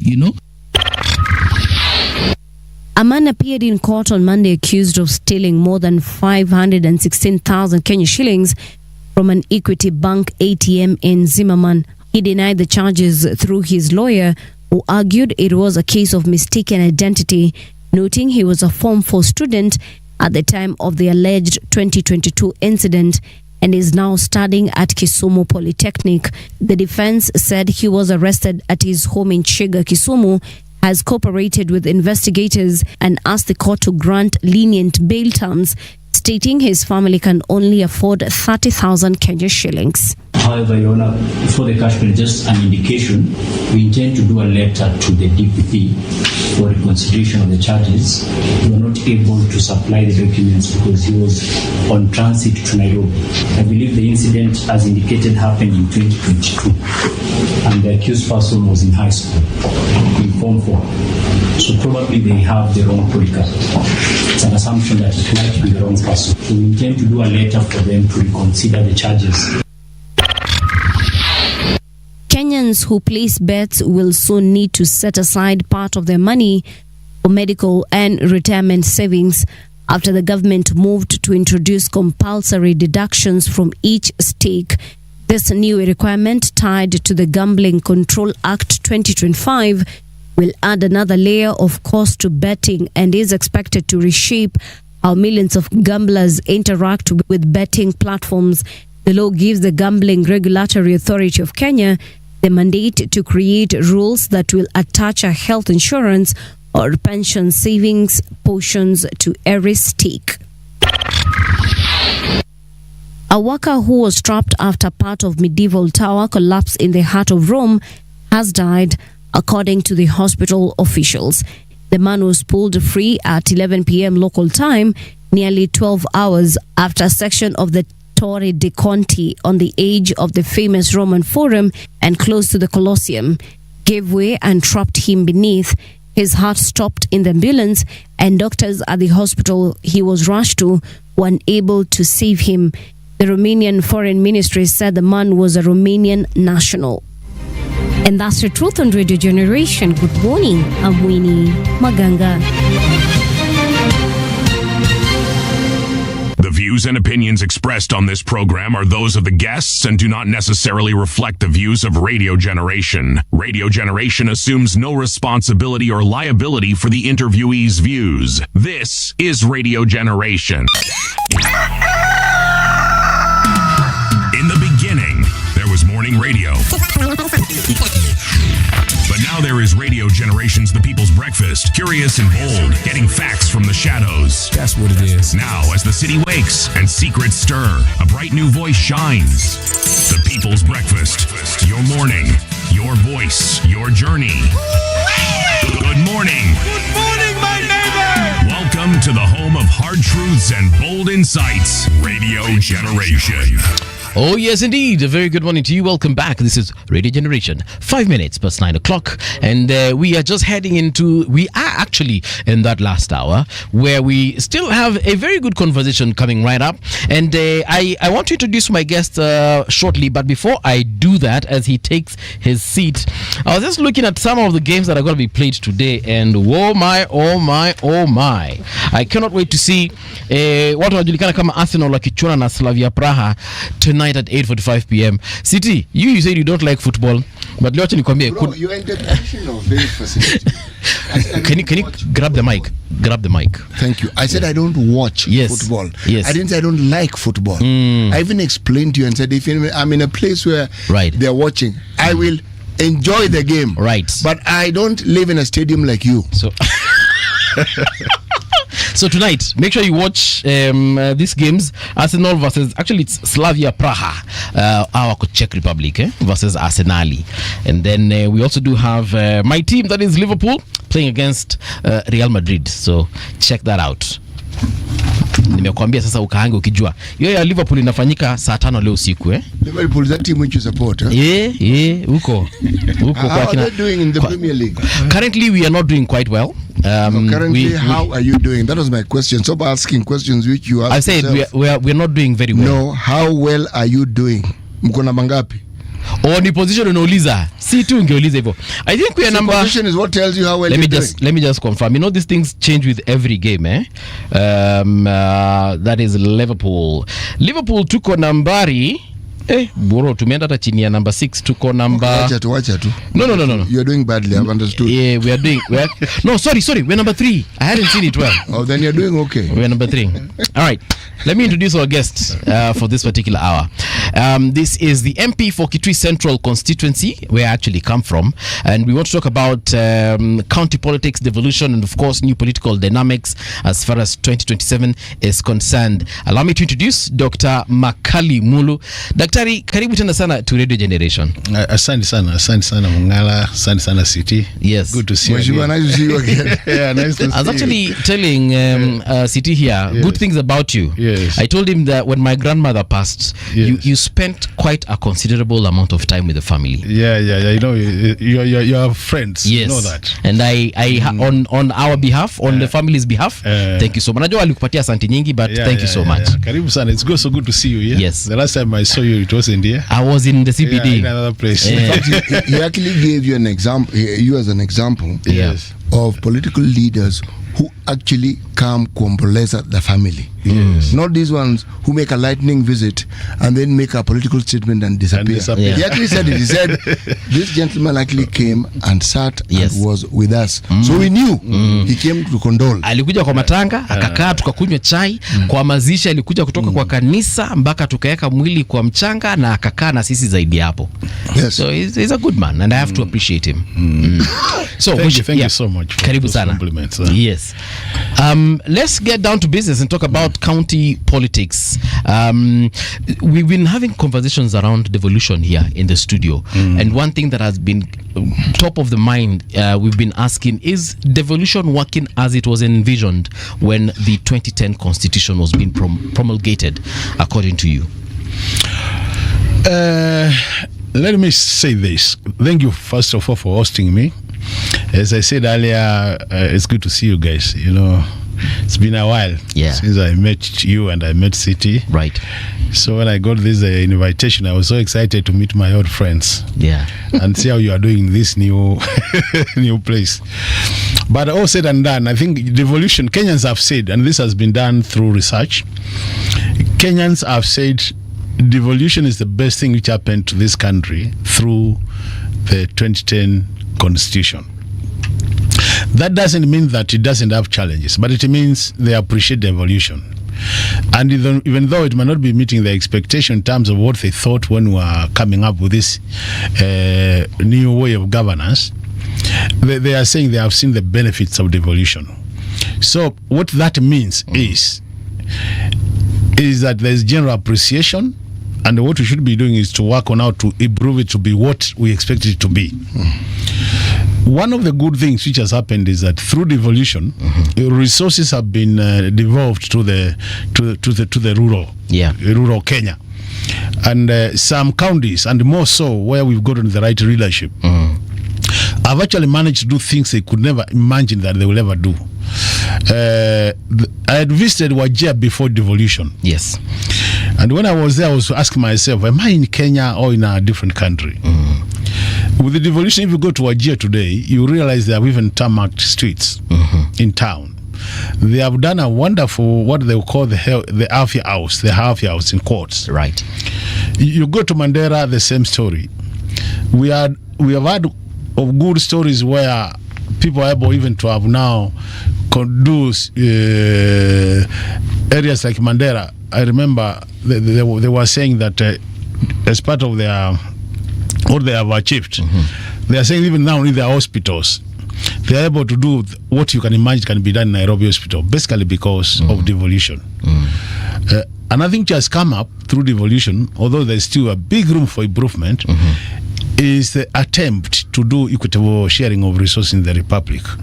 That even though they don't get very much as expected, but the rate which goes there is shared equitably. So each part of Kenya has a sense of belonging in terms of resource sharing. And I think that's, to me, is a good move, because one of the challenges we are facing as a country is equitable sharing of resources. We all appreciate that every Kenyan is a taxpayer. And even though the level of contribution might be different from one region to another, but we all pay taxes. On that note, then the expectation that development should be able to reach all parts of Kenya also, because Kenyans are taxpayers. So devolution has been one of the good attempts to ensure that every Kenya feels like I belong to this country and I'm getting some resources. So there are a number of good things through devolution. The last devolution conference in Homa Bay, you saw what was expeded by different counties. While some counties have done very well, you could say out of the exhibition, some counties are not innovative. They are still showing the traditional way of doing things. Yes. And I was impressed with a number of them who have gone to some extent the digital way, where they are trying to digitize their services, digitize their service provision and even implementation. And you could see some very innovative ways of doing things, and that was a plus for devolution. Yes. But all said and done, there are a number of challenges devolution has faced, which I think really we need to note. And it's on the basis of these challenges then we can discuss how do we then push it to the next level. There's one thing we usually say with CT here, and it's in regards to how counties are managed by the governors. Yes. Number one, talking about own source revenues for these counties, but number two, most importantly, the management of the funds that the governors get. We see and we feel like it is not well managed. If anything, most of that money is either lost, stolen, wasted. Actually, it's more stolen and wasted. Actually, I wanted to give you about what I would call four main challenges with the counties. One of them is what we call the governance structure. Initially, the expectation was when you get governors going down to the counties, they will come up with a governance structure which ensures it's always inclusive. That when you become a governor, because one of the problems, the reason why devolution came was the issue of marginalization. There was a strong feeling that the country at the central level, which is the national government, some regions had been marginalized. So the expectation was, if you get a governor for a county, then you minimize marginalization. But what has happened is, as a result of devolution, some counties have actually marginalize the areas more. For example, we would go to a county and find that, okay, now you have a governor sitting in a county, but even within that county, there is also marginalization, and this comes as a result of the voting patterns. You know, it is not expected that when we go through election, that we get 100% of votes. More likely we win with 50+1, as we say. That means 49 plus might not have voted for you. And so if you're a good governor, then you don't exclude the 49 plus. You are supposed to bring them on board in terms of development. But we have seen some counties where more marginalization has taken place as a result of some governors feeling that we've not gotten what I didn't get votes from this region or this area, and then you marginalize them further. The second point is what you have mentioned. The expectation was that with devolution and the counties have been given a mandate to collect some levies, that there will be improved revenue collection at what we call the own source revenue. Exactly. That was expected. But what has happened, studies have confirmed that majority of the counties were collecting more resources under the local authorities arrangement than the county government arrangement. And what has happened is basically because there's a lot of leakages of the resources. So instead of improving revenue collection, they're actually doing the other way around. And what that means then that we have a challenge whereby we need to streamline the issue of own revenues, own source revenue. Yes. So that we need to get it right in terms of the money collected. We should come up with a strategy where we collect more.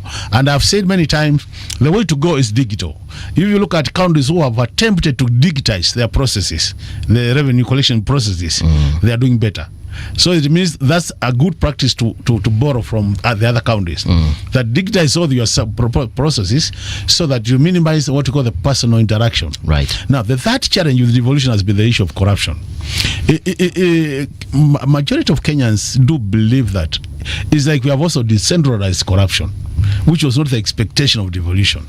That we are not expected to decentralize corruption. So anytime you look at the Auditor General reports, you get a feeling like now it's like corruption has gone to the roots. Yes, it has. And every part of this country, which was not the expectation. So we are saying the governance structure at the county level, the expectation was will minimize corruption.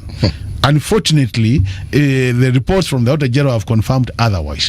So that's another main challenge which needs to be addressed, and it calls for concerted efforts from all the stakeholders to ensure that we change that scenario so that we improve the situation.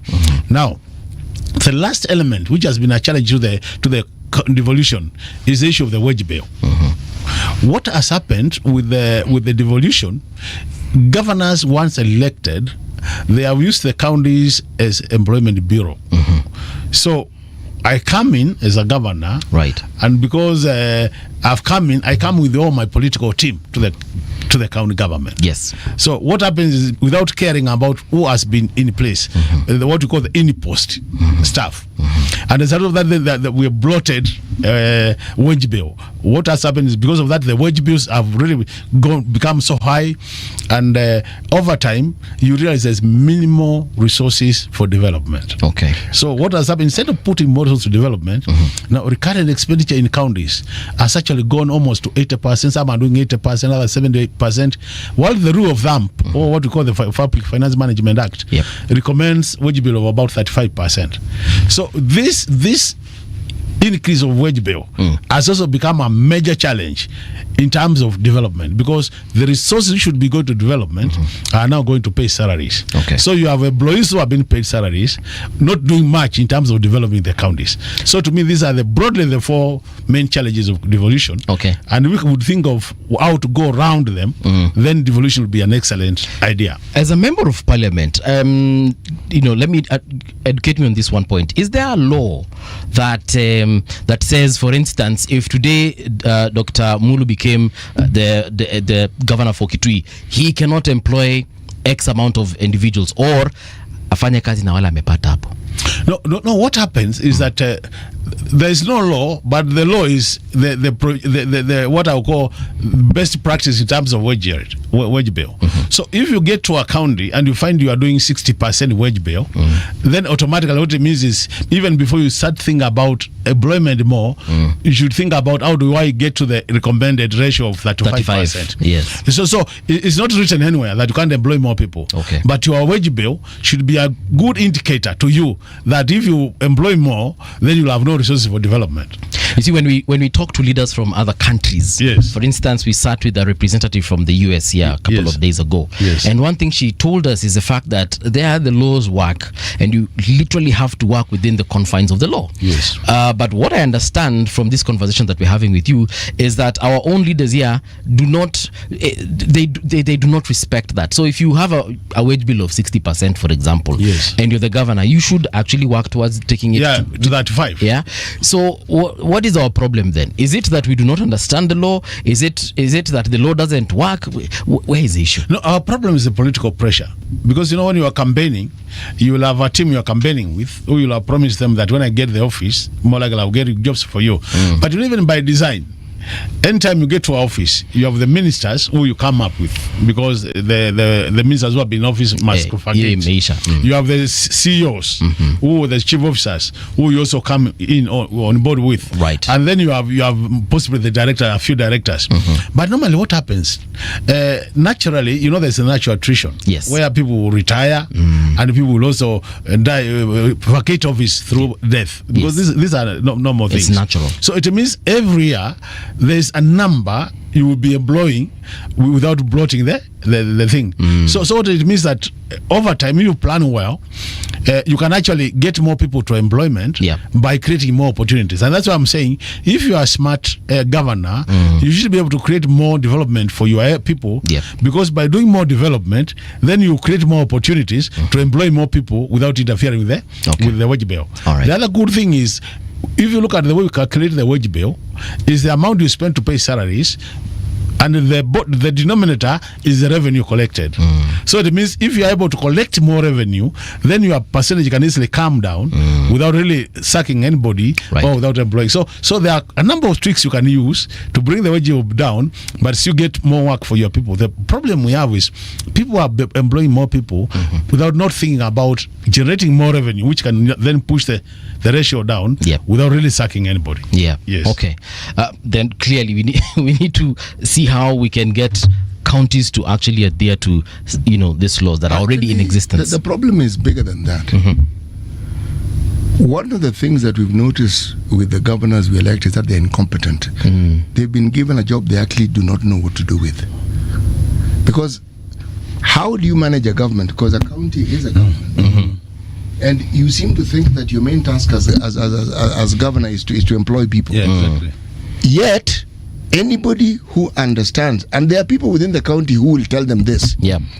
How do we create an ecosystem where the development which is supposed to be within this allocation that we get is enhanced, so that over time we are able to grow businesses, we are able to grow our own source revenue, people are able to do more of what they did, so they are actually engaged. That doesn't seem to be a priority except in very, very few counties. And it's not as though the people in those counties are not willing to work. They're very willing. When that happens, the economy of that county grows. When it grows, the idea is their own source revenue should actually run their county. Exactly. But these fellows keep focusing, and their discussion is on how much they are getting. Let me mention the 4 counties with the least allocations. Lamu 3.4 billion, Tharaka Nithi 4.6 billion, Elgeyo Marakwet 5 billion, Isiolo 4.1 billion. Why am I mentioning this? None of these regions in the history of this country had ever seen this amount of money. None. And I think that's the problem. These people get befuddled. You get this money and you're not quite sure how to handle it. Now, I compare them with other elected leaders called members of parliament. You've seen, I've always been a supporter of this CDF. Yes, NGCDF. Yeah, I support 100%. Why? Because I've seen what it has done. The track record of members of parliament with what we now call NGCDF is clear. I'll even tell you, if this CDF was not there, this wouldn't have been done, this wouldn't have been done, this wouldn't have been done. With the county government, there are county governments that were completely marginalized, like Wajir. They had nothing. Now they have something and you can see it. The question I'm asking is, how do we have a discussion about development when the people we allocate power to, give resources, do not focus on the thing for which they were elected? Because they don't focus on it. They'll argue and say, oh, we inherited employees from the council. Yes, you did, but you knew you were going to inherit them. You have ministers within your county government, and many of them are actually knowledgeable people. If you ask me, the problem is threefold. One, when we began devolution, there was an entity called the Transition Authority. Then there was the Commission on the Implementation of the Constitution. They were given too short a time to do their work because we needed to know how to transition, first of all. That process of transition would have helped us to understand which ministries to devolve, how to devolve them, when to devolve them, and so forth. When it came to the implementation of the Constitution, there was the issue of the laws. that had to be created. This was also going to take time. There's no way this could have been done in 5 years. So the very process that we now call devolution was shortchanged at that level. And then there's the mindset that we had before devolution. This one never went anywhere. The majority, no, literally all the leaders who are elected to be governors have been alive for a very long time. Yes. Many of them were born around the time. Some were born before independence, some were born immediately after independence. The mindset with which they approach the devolution process is that mindset of the period before the 2010 constitution. Right. So it doesn't matter what we say here. Yep. They know how to pay lip service to what they should do.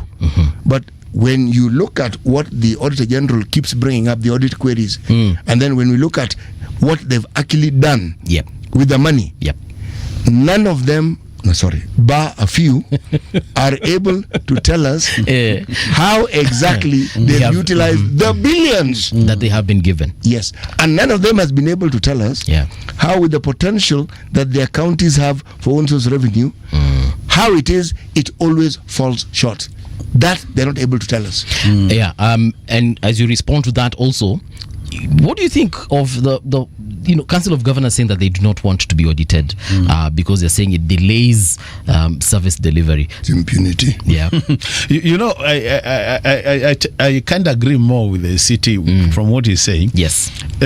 Because if you look at it, Mbuvi. Yes. Governors who are elected, they're elected in their own home counties. You'll never have a governor coming from Mandera to be Governor Kitui. Yeah. You'll have a Kitui governor being a member of a Kitui person. Yes. That means if you are governor, you'll appreciate the challenges afflicting your people. And it means then you should be the best person to articulate the issues, come up with solutions which really help your people, because you belong. Like now, a region, what is a problem, health is. Anytime you go there and you find the old mamas complaining about we have no water, we have no health, we don't access good health services and all that, and you belong. Your mother is part of that, because they live there. Right. I think if you are governor, then you have that move, that drive to push you do better, because this time you can't blame the president. You have been given resources. Look at what city is saying. A county like Lamu getting about 4 billion with only 2 constituencies. If you go to Lamu today, you'll be surprised. What the members of parliament have done with the 200 million is more visible than what the governor has done with the 4B. And these are the issues. So the question is, where is the rain beating us? And I think what we need to get to it is that I agree. We need to have a mental shift, that we really do things differently, and that's why it's not lost, because there are actually a few who are doing very well also. I'm sure you all have heard about the Muranga, what is happening in Muranga, with the Kangata having been there for 3 years. Very innovative programs and initiatives which are helping his people. This can be replicated in other counties, but I think some people have just blocked their mind, that they don't want to think outside the box, and that's why we look at our county, Kitui. In terms of mineral resources, we are ranked among the top 5 in this country. Okay. Yeah, among the top 5 mineral resources. Where are we with it now? Absolutely nowhere. So talking about the plans they have for those natural resources. So the thing is, we have the potential, and I like it when he says people have. Imagine the potential will be able to open. If we were to go to the exploitation of those minerals, our own source revenue would do more than 10 times what we are getting. Dr. I know you want to be governor of Kitui County at one point. Perhaps you can tell us some of the plans you would have. Now the plans is in any if you look at the Mining Act, it says all minerals belong to the national government. So anything you get down from there, it belongs. But there's a very good clause in that law. It says the proceeds of those minerals, the government will get 70%, the county gets 30. the county will get 30, and when the county gets 30, that of the county, 10% of that will go to the community of interest where that mineral has come from. That means in reality, if we were to do the exploitation, yes, then automatically Kitui will be getting 30% of whatever proceeds come from, while the 70% will go to develop the rest of Kenya. Yes. Now imagine if we were just to get 30% of, I remember at one point, if you look at the limestone alone, the cement factories. Yes. I'm telling you, the limestone we have in Kitui can run these factories for many years, because even now they are doing it, but in a very unstructured way. So what we need is to come up with very clear laws done by our county assembly to say this is the way we want to do it. We want to exploit our minerals in this structured manner. And one of the key things we must be insisting on as a county is that if you want to do cement production, you say to your factory where you are getting your raw material. Yes. That means then you will have factories coming to our county. Employment will come automatically. The roads will be done because they must do the roads to their factories. Yes. And even through the CSR, the corporate social responsibility, you get other things like hospitals being done, schools being done, so that they also they give back to the community. It brings development. So the ideas are there. What we need is just to implement. Like now, sand. Can you believe 80% of the sand used in this country, this Nairobi, is built with sand coming from Mukambani? Yes. Now, what happens to our county revenue through that? The corruption. You find very few people have formed cartels, and they are benefiting from that sand. It never benefits our people. The county assembly of Kitui did a very good thing. Yeah. They passed a law, and the law says, for each river basin, can we have a cooperative society managing that river basin? Okay. So that we have sustainable management of our environment as we extract the sand. Okay. That has never been implemented. What is just enforcement of that law, and I will streamline our sand. Yeah. And I tell you, sand alone can give Kitui more than $1 billion in a year. And this is something the county governor can actually implement. It's a matter of implementation, because the law is there. The county assembly passed the law. But you know what we are saying is, because of what we call vested interests, where some individuals or some grouping is benefiting and they don't want the county to benefit, we block all those revenue streams. And we continue talking about collecting about 0.5 billion. This is an area we can easily push our revenue collection to a level that the county government, what we get from the national government, becomes pocket change. I can tell you for sure. If we exploit our minerals and we streamline the sand and other things, what we'll be getting from national government is pocket change. It's actually interesting. Oh, sorry. You know, Kitui has gemstones and industrial minerals. We have copper, all those 9 different minerals. Iron ore, manganese. Imagine. You mentioned limestone. Yes. Okay. Coal. Yes. Gemstones, garnet, sapphire, ruby. Hizo zote ziko huko? Yeah, yes. Kitui is very rich, I'm telling you. You see mnaniambia nihamie ushago. That's it. I mean, we've known that you get a lot of iron in Taita Hills. Yeah. Is there an iron ore smelting factory in Taita Taveta? No. Should there be one? There should. Yeah. Now, you see, what Mheshimiwa has said here is at the heart of how you benefit is when whatever it is you have, if it's of industrial value, whatever resources in terms of factories that deal with it, if they're nestled in your county, that county has no option but to grow. Because everybody who needs it will come to you. Come to you. Okay? If we've had towns developed from a university, okay? This is education. We've had towns and shopping centers developed from schools because there's a population there. Right. Now, imagine if you're talking about industrial minerals, what you'd be able to do with it. Now, when I talked about earlier on the mindset that people have and that they are incompetent, they do not have the capacity, it's because when you have, and the example here is Kitui. Yeah. No disrespect to Dr. Malombe. Yeah. But I'm simply saying this. Surely, should this not have been at the heart of his thinking? How do I get my county to a level where they are neck to neck with Nairobi? Is that not what you should be thinking? It should actually. Yes. So that when someone thinks of what to do, they think, no, Nairobi is overcrowded. Let me go to Kitui to do my business. But do you see such a plan? And yet the resources to make Kitui big exist. But you do not see, you do not hear of plans that would bring it there. Dr. I know you've mentioned. And even to add on that, forget about the minerals. Right. Look at the land. anytime you are driving home, either through the Maturu Road or the Kwafonza, you see where we have the Atta Ranch. Yes. That big jug of land. Yes. We used to have a B2. That was the Atta Ranching company where they used to keep cows. Right. And the big bulls. It's almost dead. Look at the lower part of Kitui, the Endau side, the Kitui South.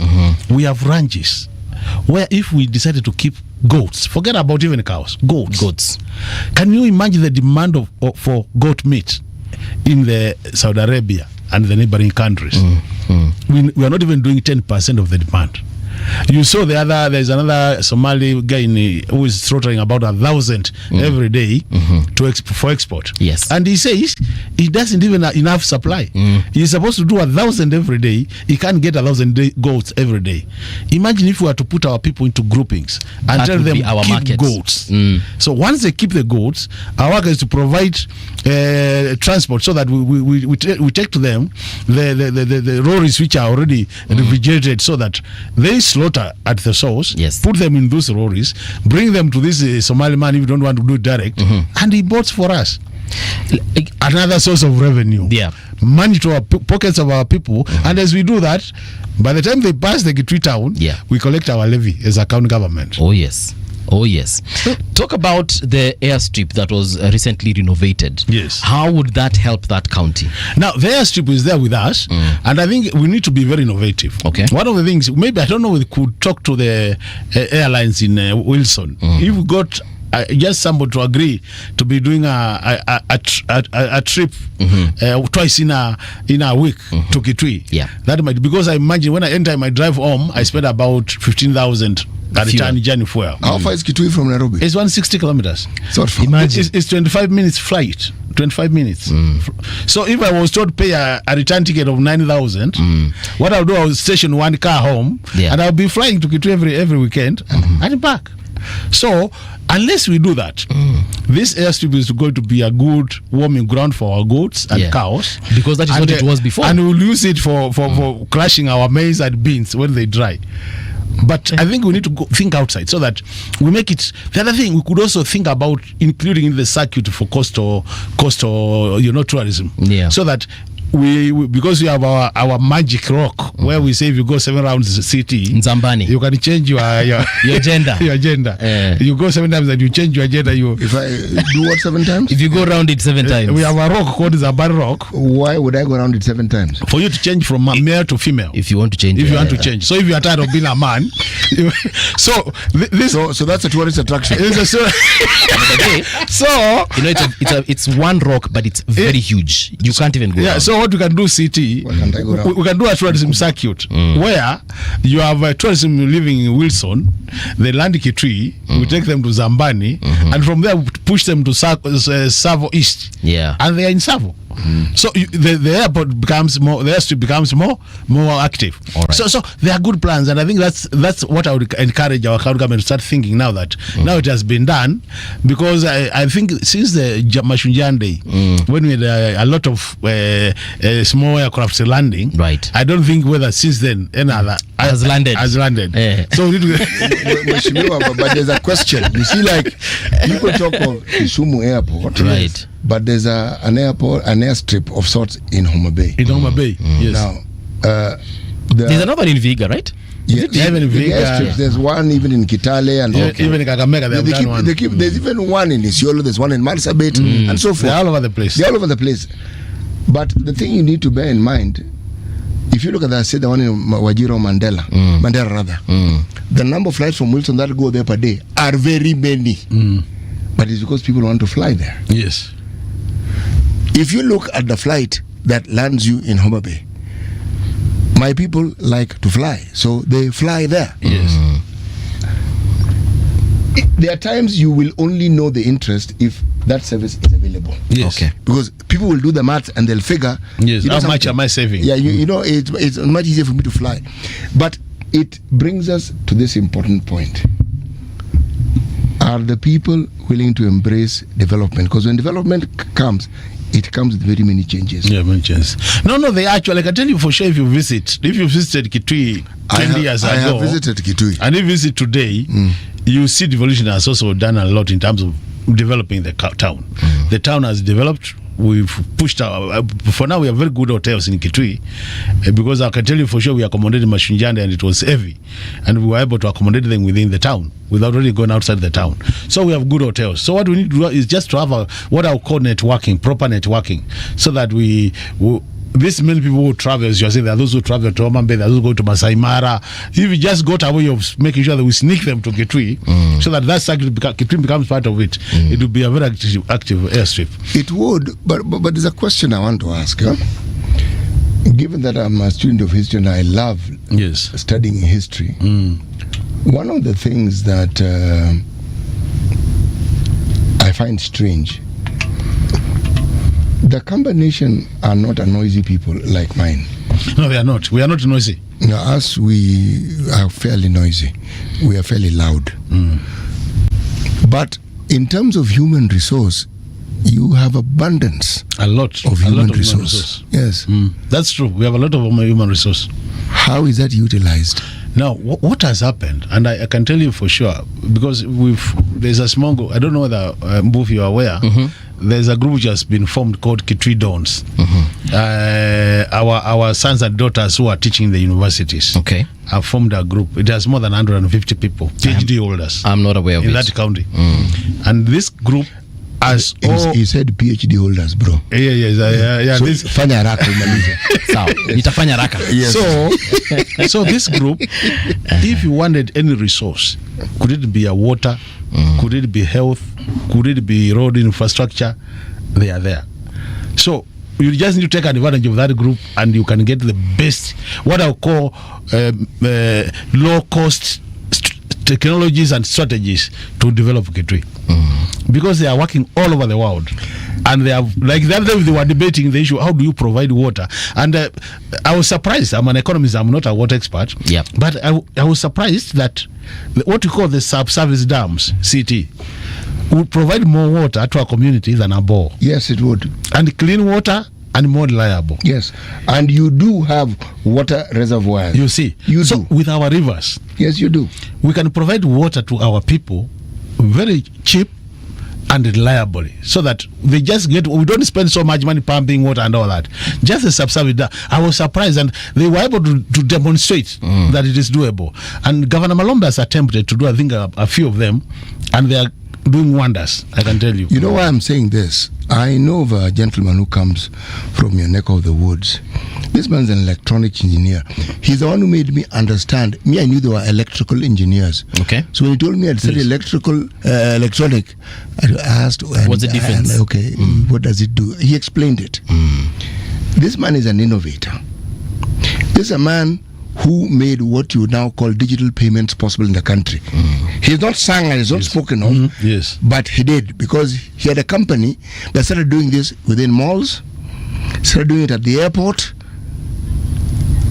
Now, he does something very unique back home in Kitui. Okay. He has realized that one of the things that Kitui boasts is traditional plants and trees. Yes. Which have medicinal value. Herbs. Okay? So he has understood. That's an innovative mind. He also has a company that provides water solutions. Okay? He's an innovator. He comes from Kitui. Okay? There are others I know who come from Kitui. So since we're talking about Kitui, I'm referring to this. But let me confess, he's my friend. But that's why I'm speaking about another two good examples. Yes. The digital system you see being used in Nairobi for payments of parking fee. Yes. Is developed by a Kitui son. But I know Eric Ndumbu Mwandia. He lives here. Yes, that's the person I'm referring to. That's a Kitui son. Yes, he's Kitui. When Wanjakawe was talking about the snake, is it venom? Venom. Kitui is one of the counties with the largest number of snakes. Yes, you do. So imagine if we were to just go the Wanjakawe way. Actually, you start farming snakes. You see, it's only that at times people will say you are. But the inclination to they will start saying we are keeping images. Hapo ndio shida iko. But I can tell you now, majority of us are Christian to an extent that so you see the opportunities are there. Yes. You can actually do what we call civic education. Yes. So people appreciate that you're not keeping snakes for the satanic issues, but to make money because. Kitui, I'm telling you, is such a county which is so much resourced. Ukianza kutengeneza pesa kutoka nyoka, sasa wewe kuisha. Wataanza kusema huyu akona majini. I was just giving an example that we could have snake parks. But you know the fun bit is they come to museum to see the snake park. Ile museum they come take their kids there. Nairobi, If you are bringing children to Nairobi to see snake park, why can't they take them to a snake park in Kitui, which will generate money for our county? It is what you've said. Civic education. We just need to educate our people on some of these things. Show them the benefits, show them where it has worked before, and perhaps they will embrace it. And they will be in business, I'm telling you. You know why this conversation is interesting to me? Is because it highlights what it is other counties can do. You look at the strength of the human resource that you have. And every county in this country has serious human resource. You just need to understand it. And then you look at what it is that they can do to contribute. See, you're an economist. And so the challenge to you that I would pose, and all these counties have economists, is we're looking at the times in which we live in. The economic thinking, because the structure is a product of the thinking. Yes.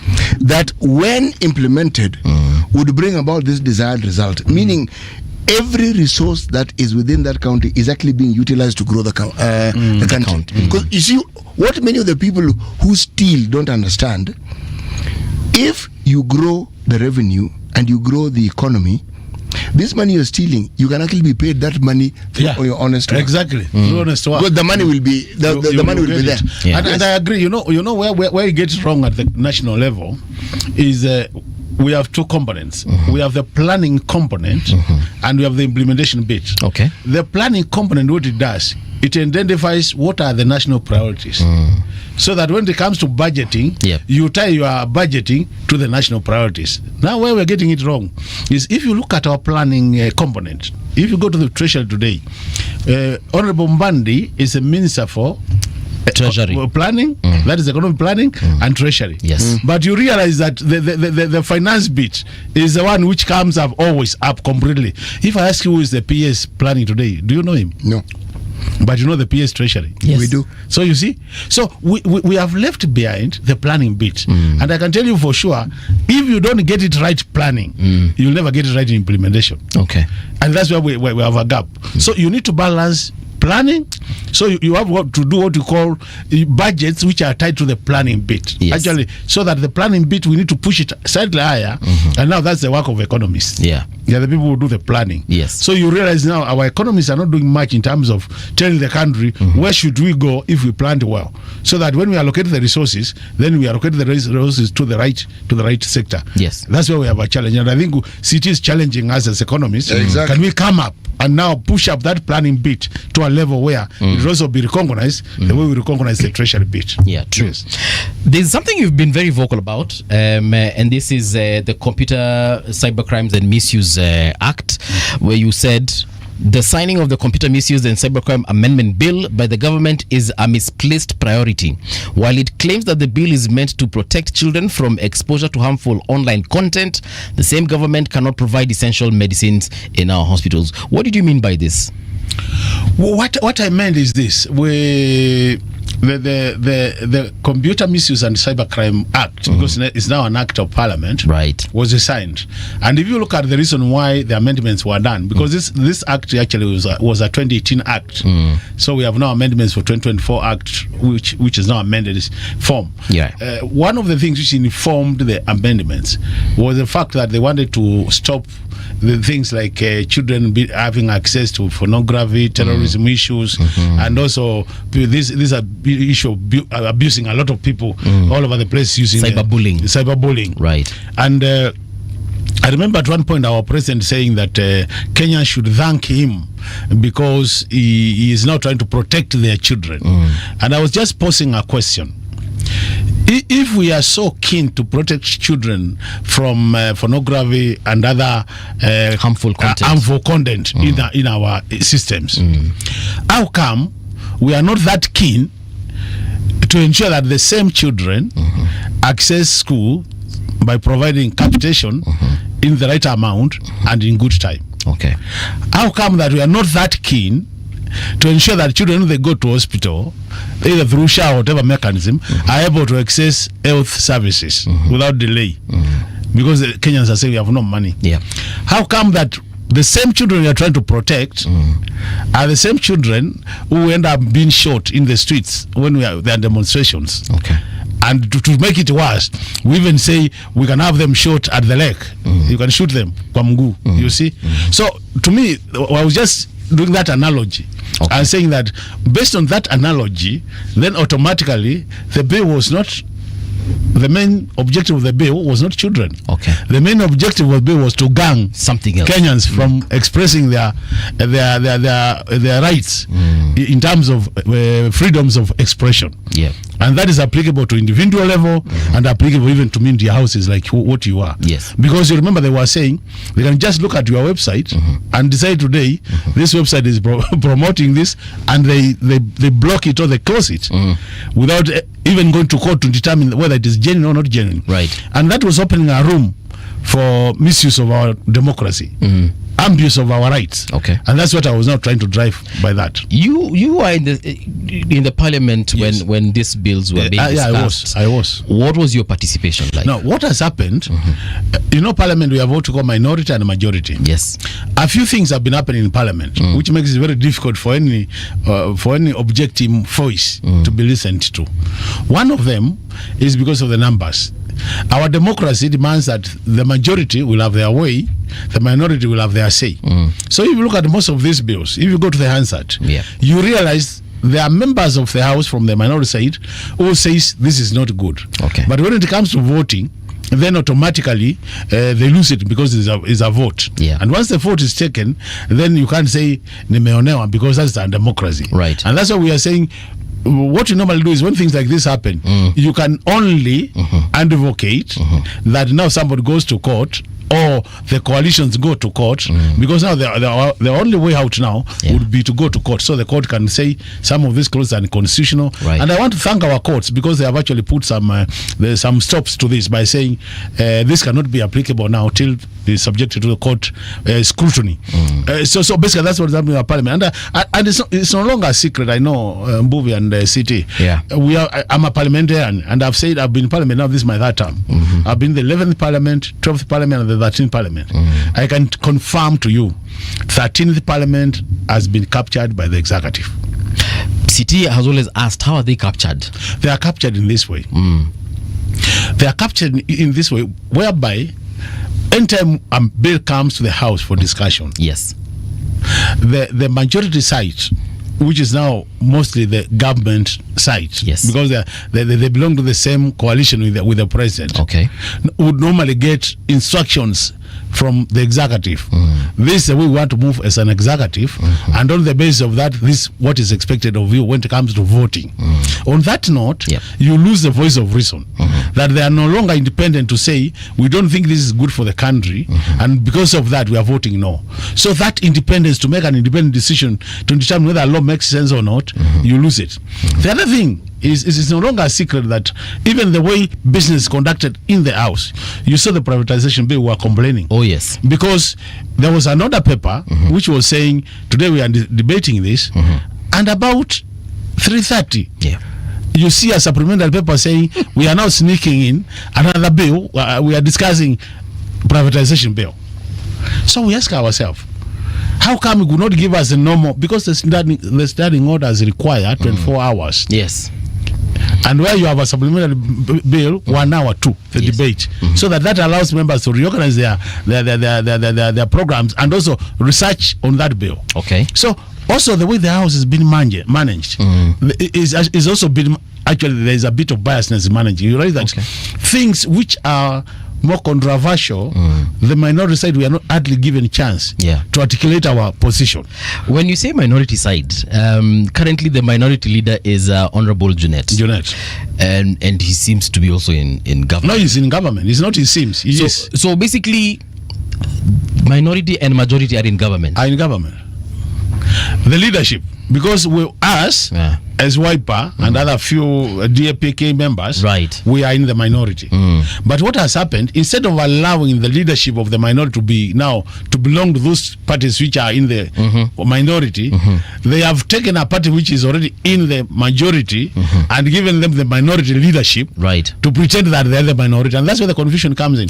Because you know what happens is in a house, when you have a motion, the majority would more likely be the one moving the motion. Yes. So the first person given a chance to articulate the issues of the other side, the minority side, is always the minority leader. All right. So you have Kimani Ichung'wah, who gives the majority position. Yes. Now he throws the ball to Junet, who is expected to give the minority voice. But what does he do? He gives the majority He voice. adds more majority voice. So actually the minority voice is hardly heard. And in most cases, they make sure that they give very few of us who would oppose chance to talk. Okay. So majority of us, they give their side, and then the few who are in the assumed to be minority, they give those who are already in the majority again. So you find on a very contentious bill, is only the majority, the real majority, and the majority in quotes who contribute to that bill. So Kenyans never get a chance to hear the other side. All right. So essentially, you're saying it's like this man likes football. Yes. So football analogy would be there are two sides playing, but this other side which is defending, the moment the forward player or the striker from the other team comes in, he passes the ball to this fellow, the person can score easily. Exactly. Where I have a query is there are processes to bills getting to the point where they're being voted in. How does the speaker first tell or bring to the public notice that there is a bill that is going to go through the processes of parliament? Now, normally what happens, the process of bills, there's what we call the first reading. When a bill is published, at that point they'll have checked whether is it going against the constitution, and that will have been cleared. So it comes to the house and we do what we call first reading. The first reading of a bill says we have this bill which is addressing this. Now it will be read in the plenary. So it will be order number 5, order number 9, computer misuse and cybercrime bill. Now that's first reading. Now when it's read, it is now forwarded to the relevant committee. Okay. Like now this one was forwarded to the Committee on Information and Communication. All right. Because you have that committee. Now the committee level, they have the bill. Even if it's a private member's bill, they'll call you as a person to go and explain your bill. What is expected at the same level is again public participation of that bill. So they will also invite the public to give their views on the bill after first reading. Now, once they do that, they are supposed to do a report, a committee report explaining what are the merits and demerits of this bill and what is the importance of this bill to the public interest. Now that report is now tabled in the house again in the plenary. So as members who are not members of that committee are supposed to take that report, read it, and now after reading it, now that bill will be slotted for a second reading.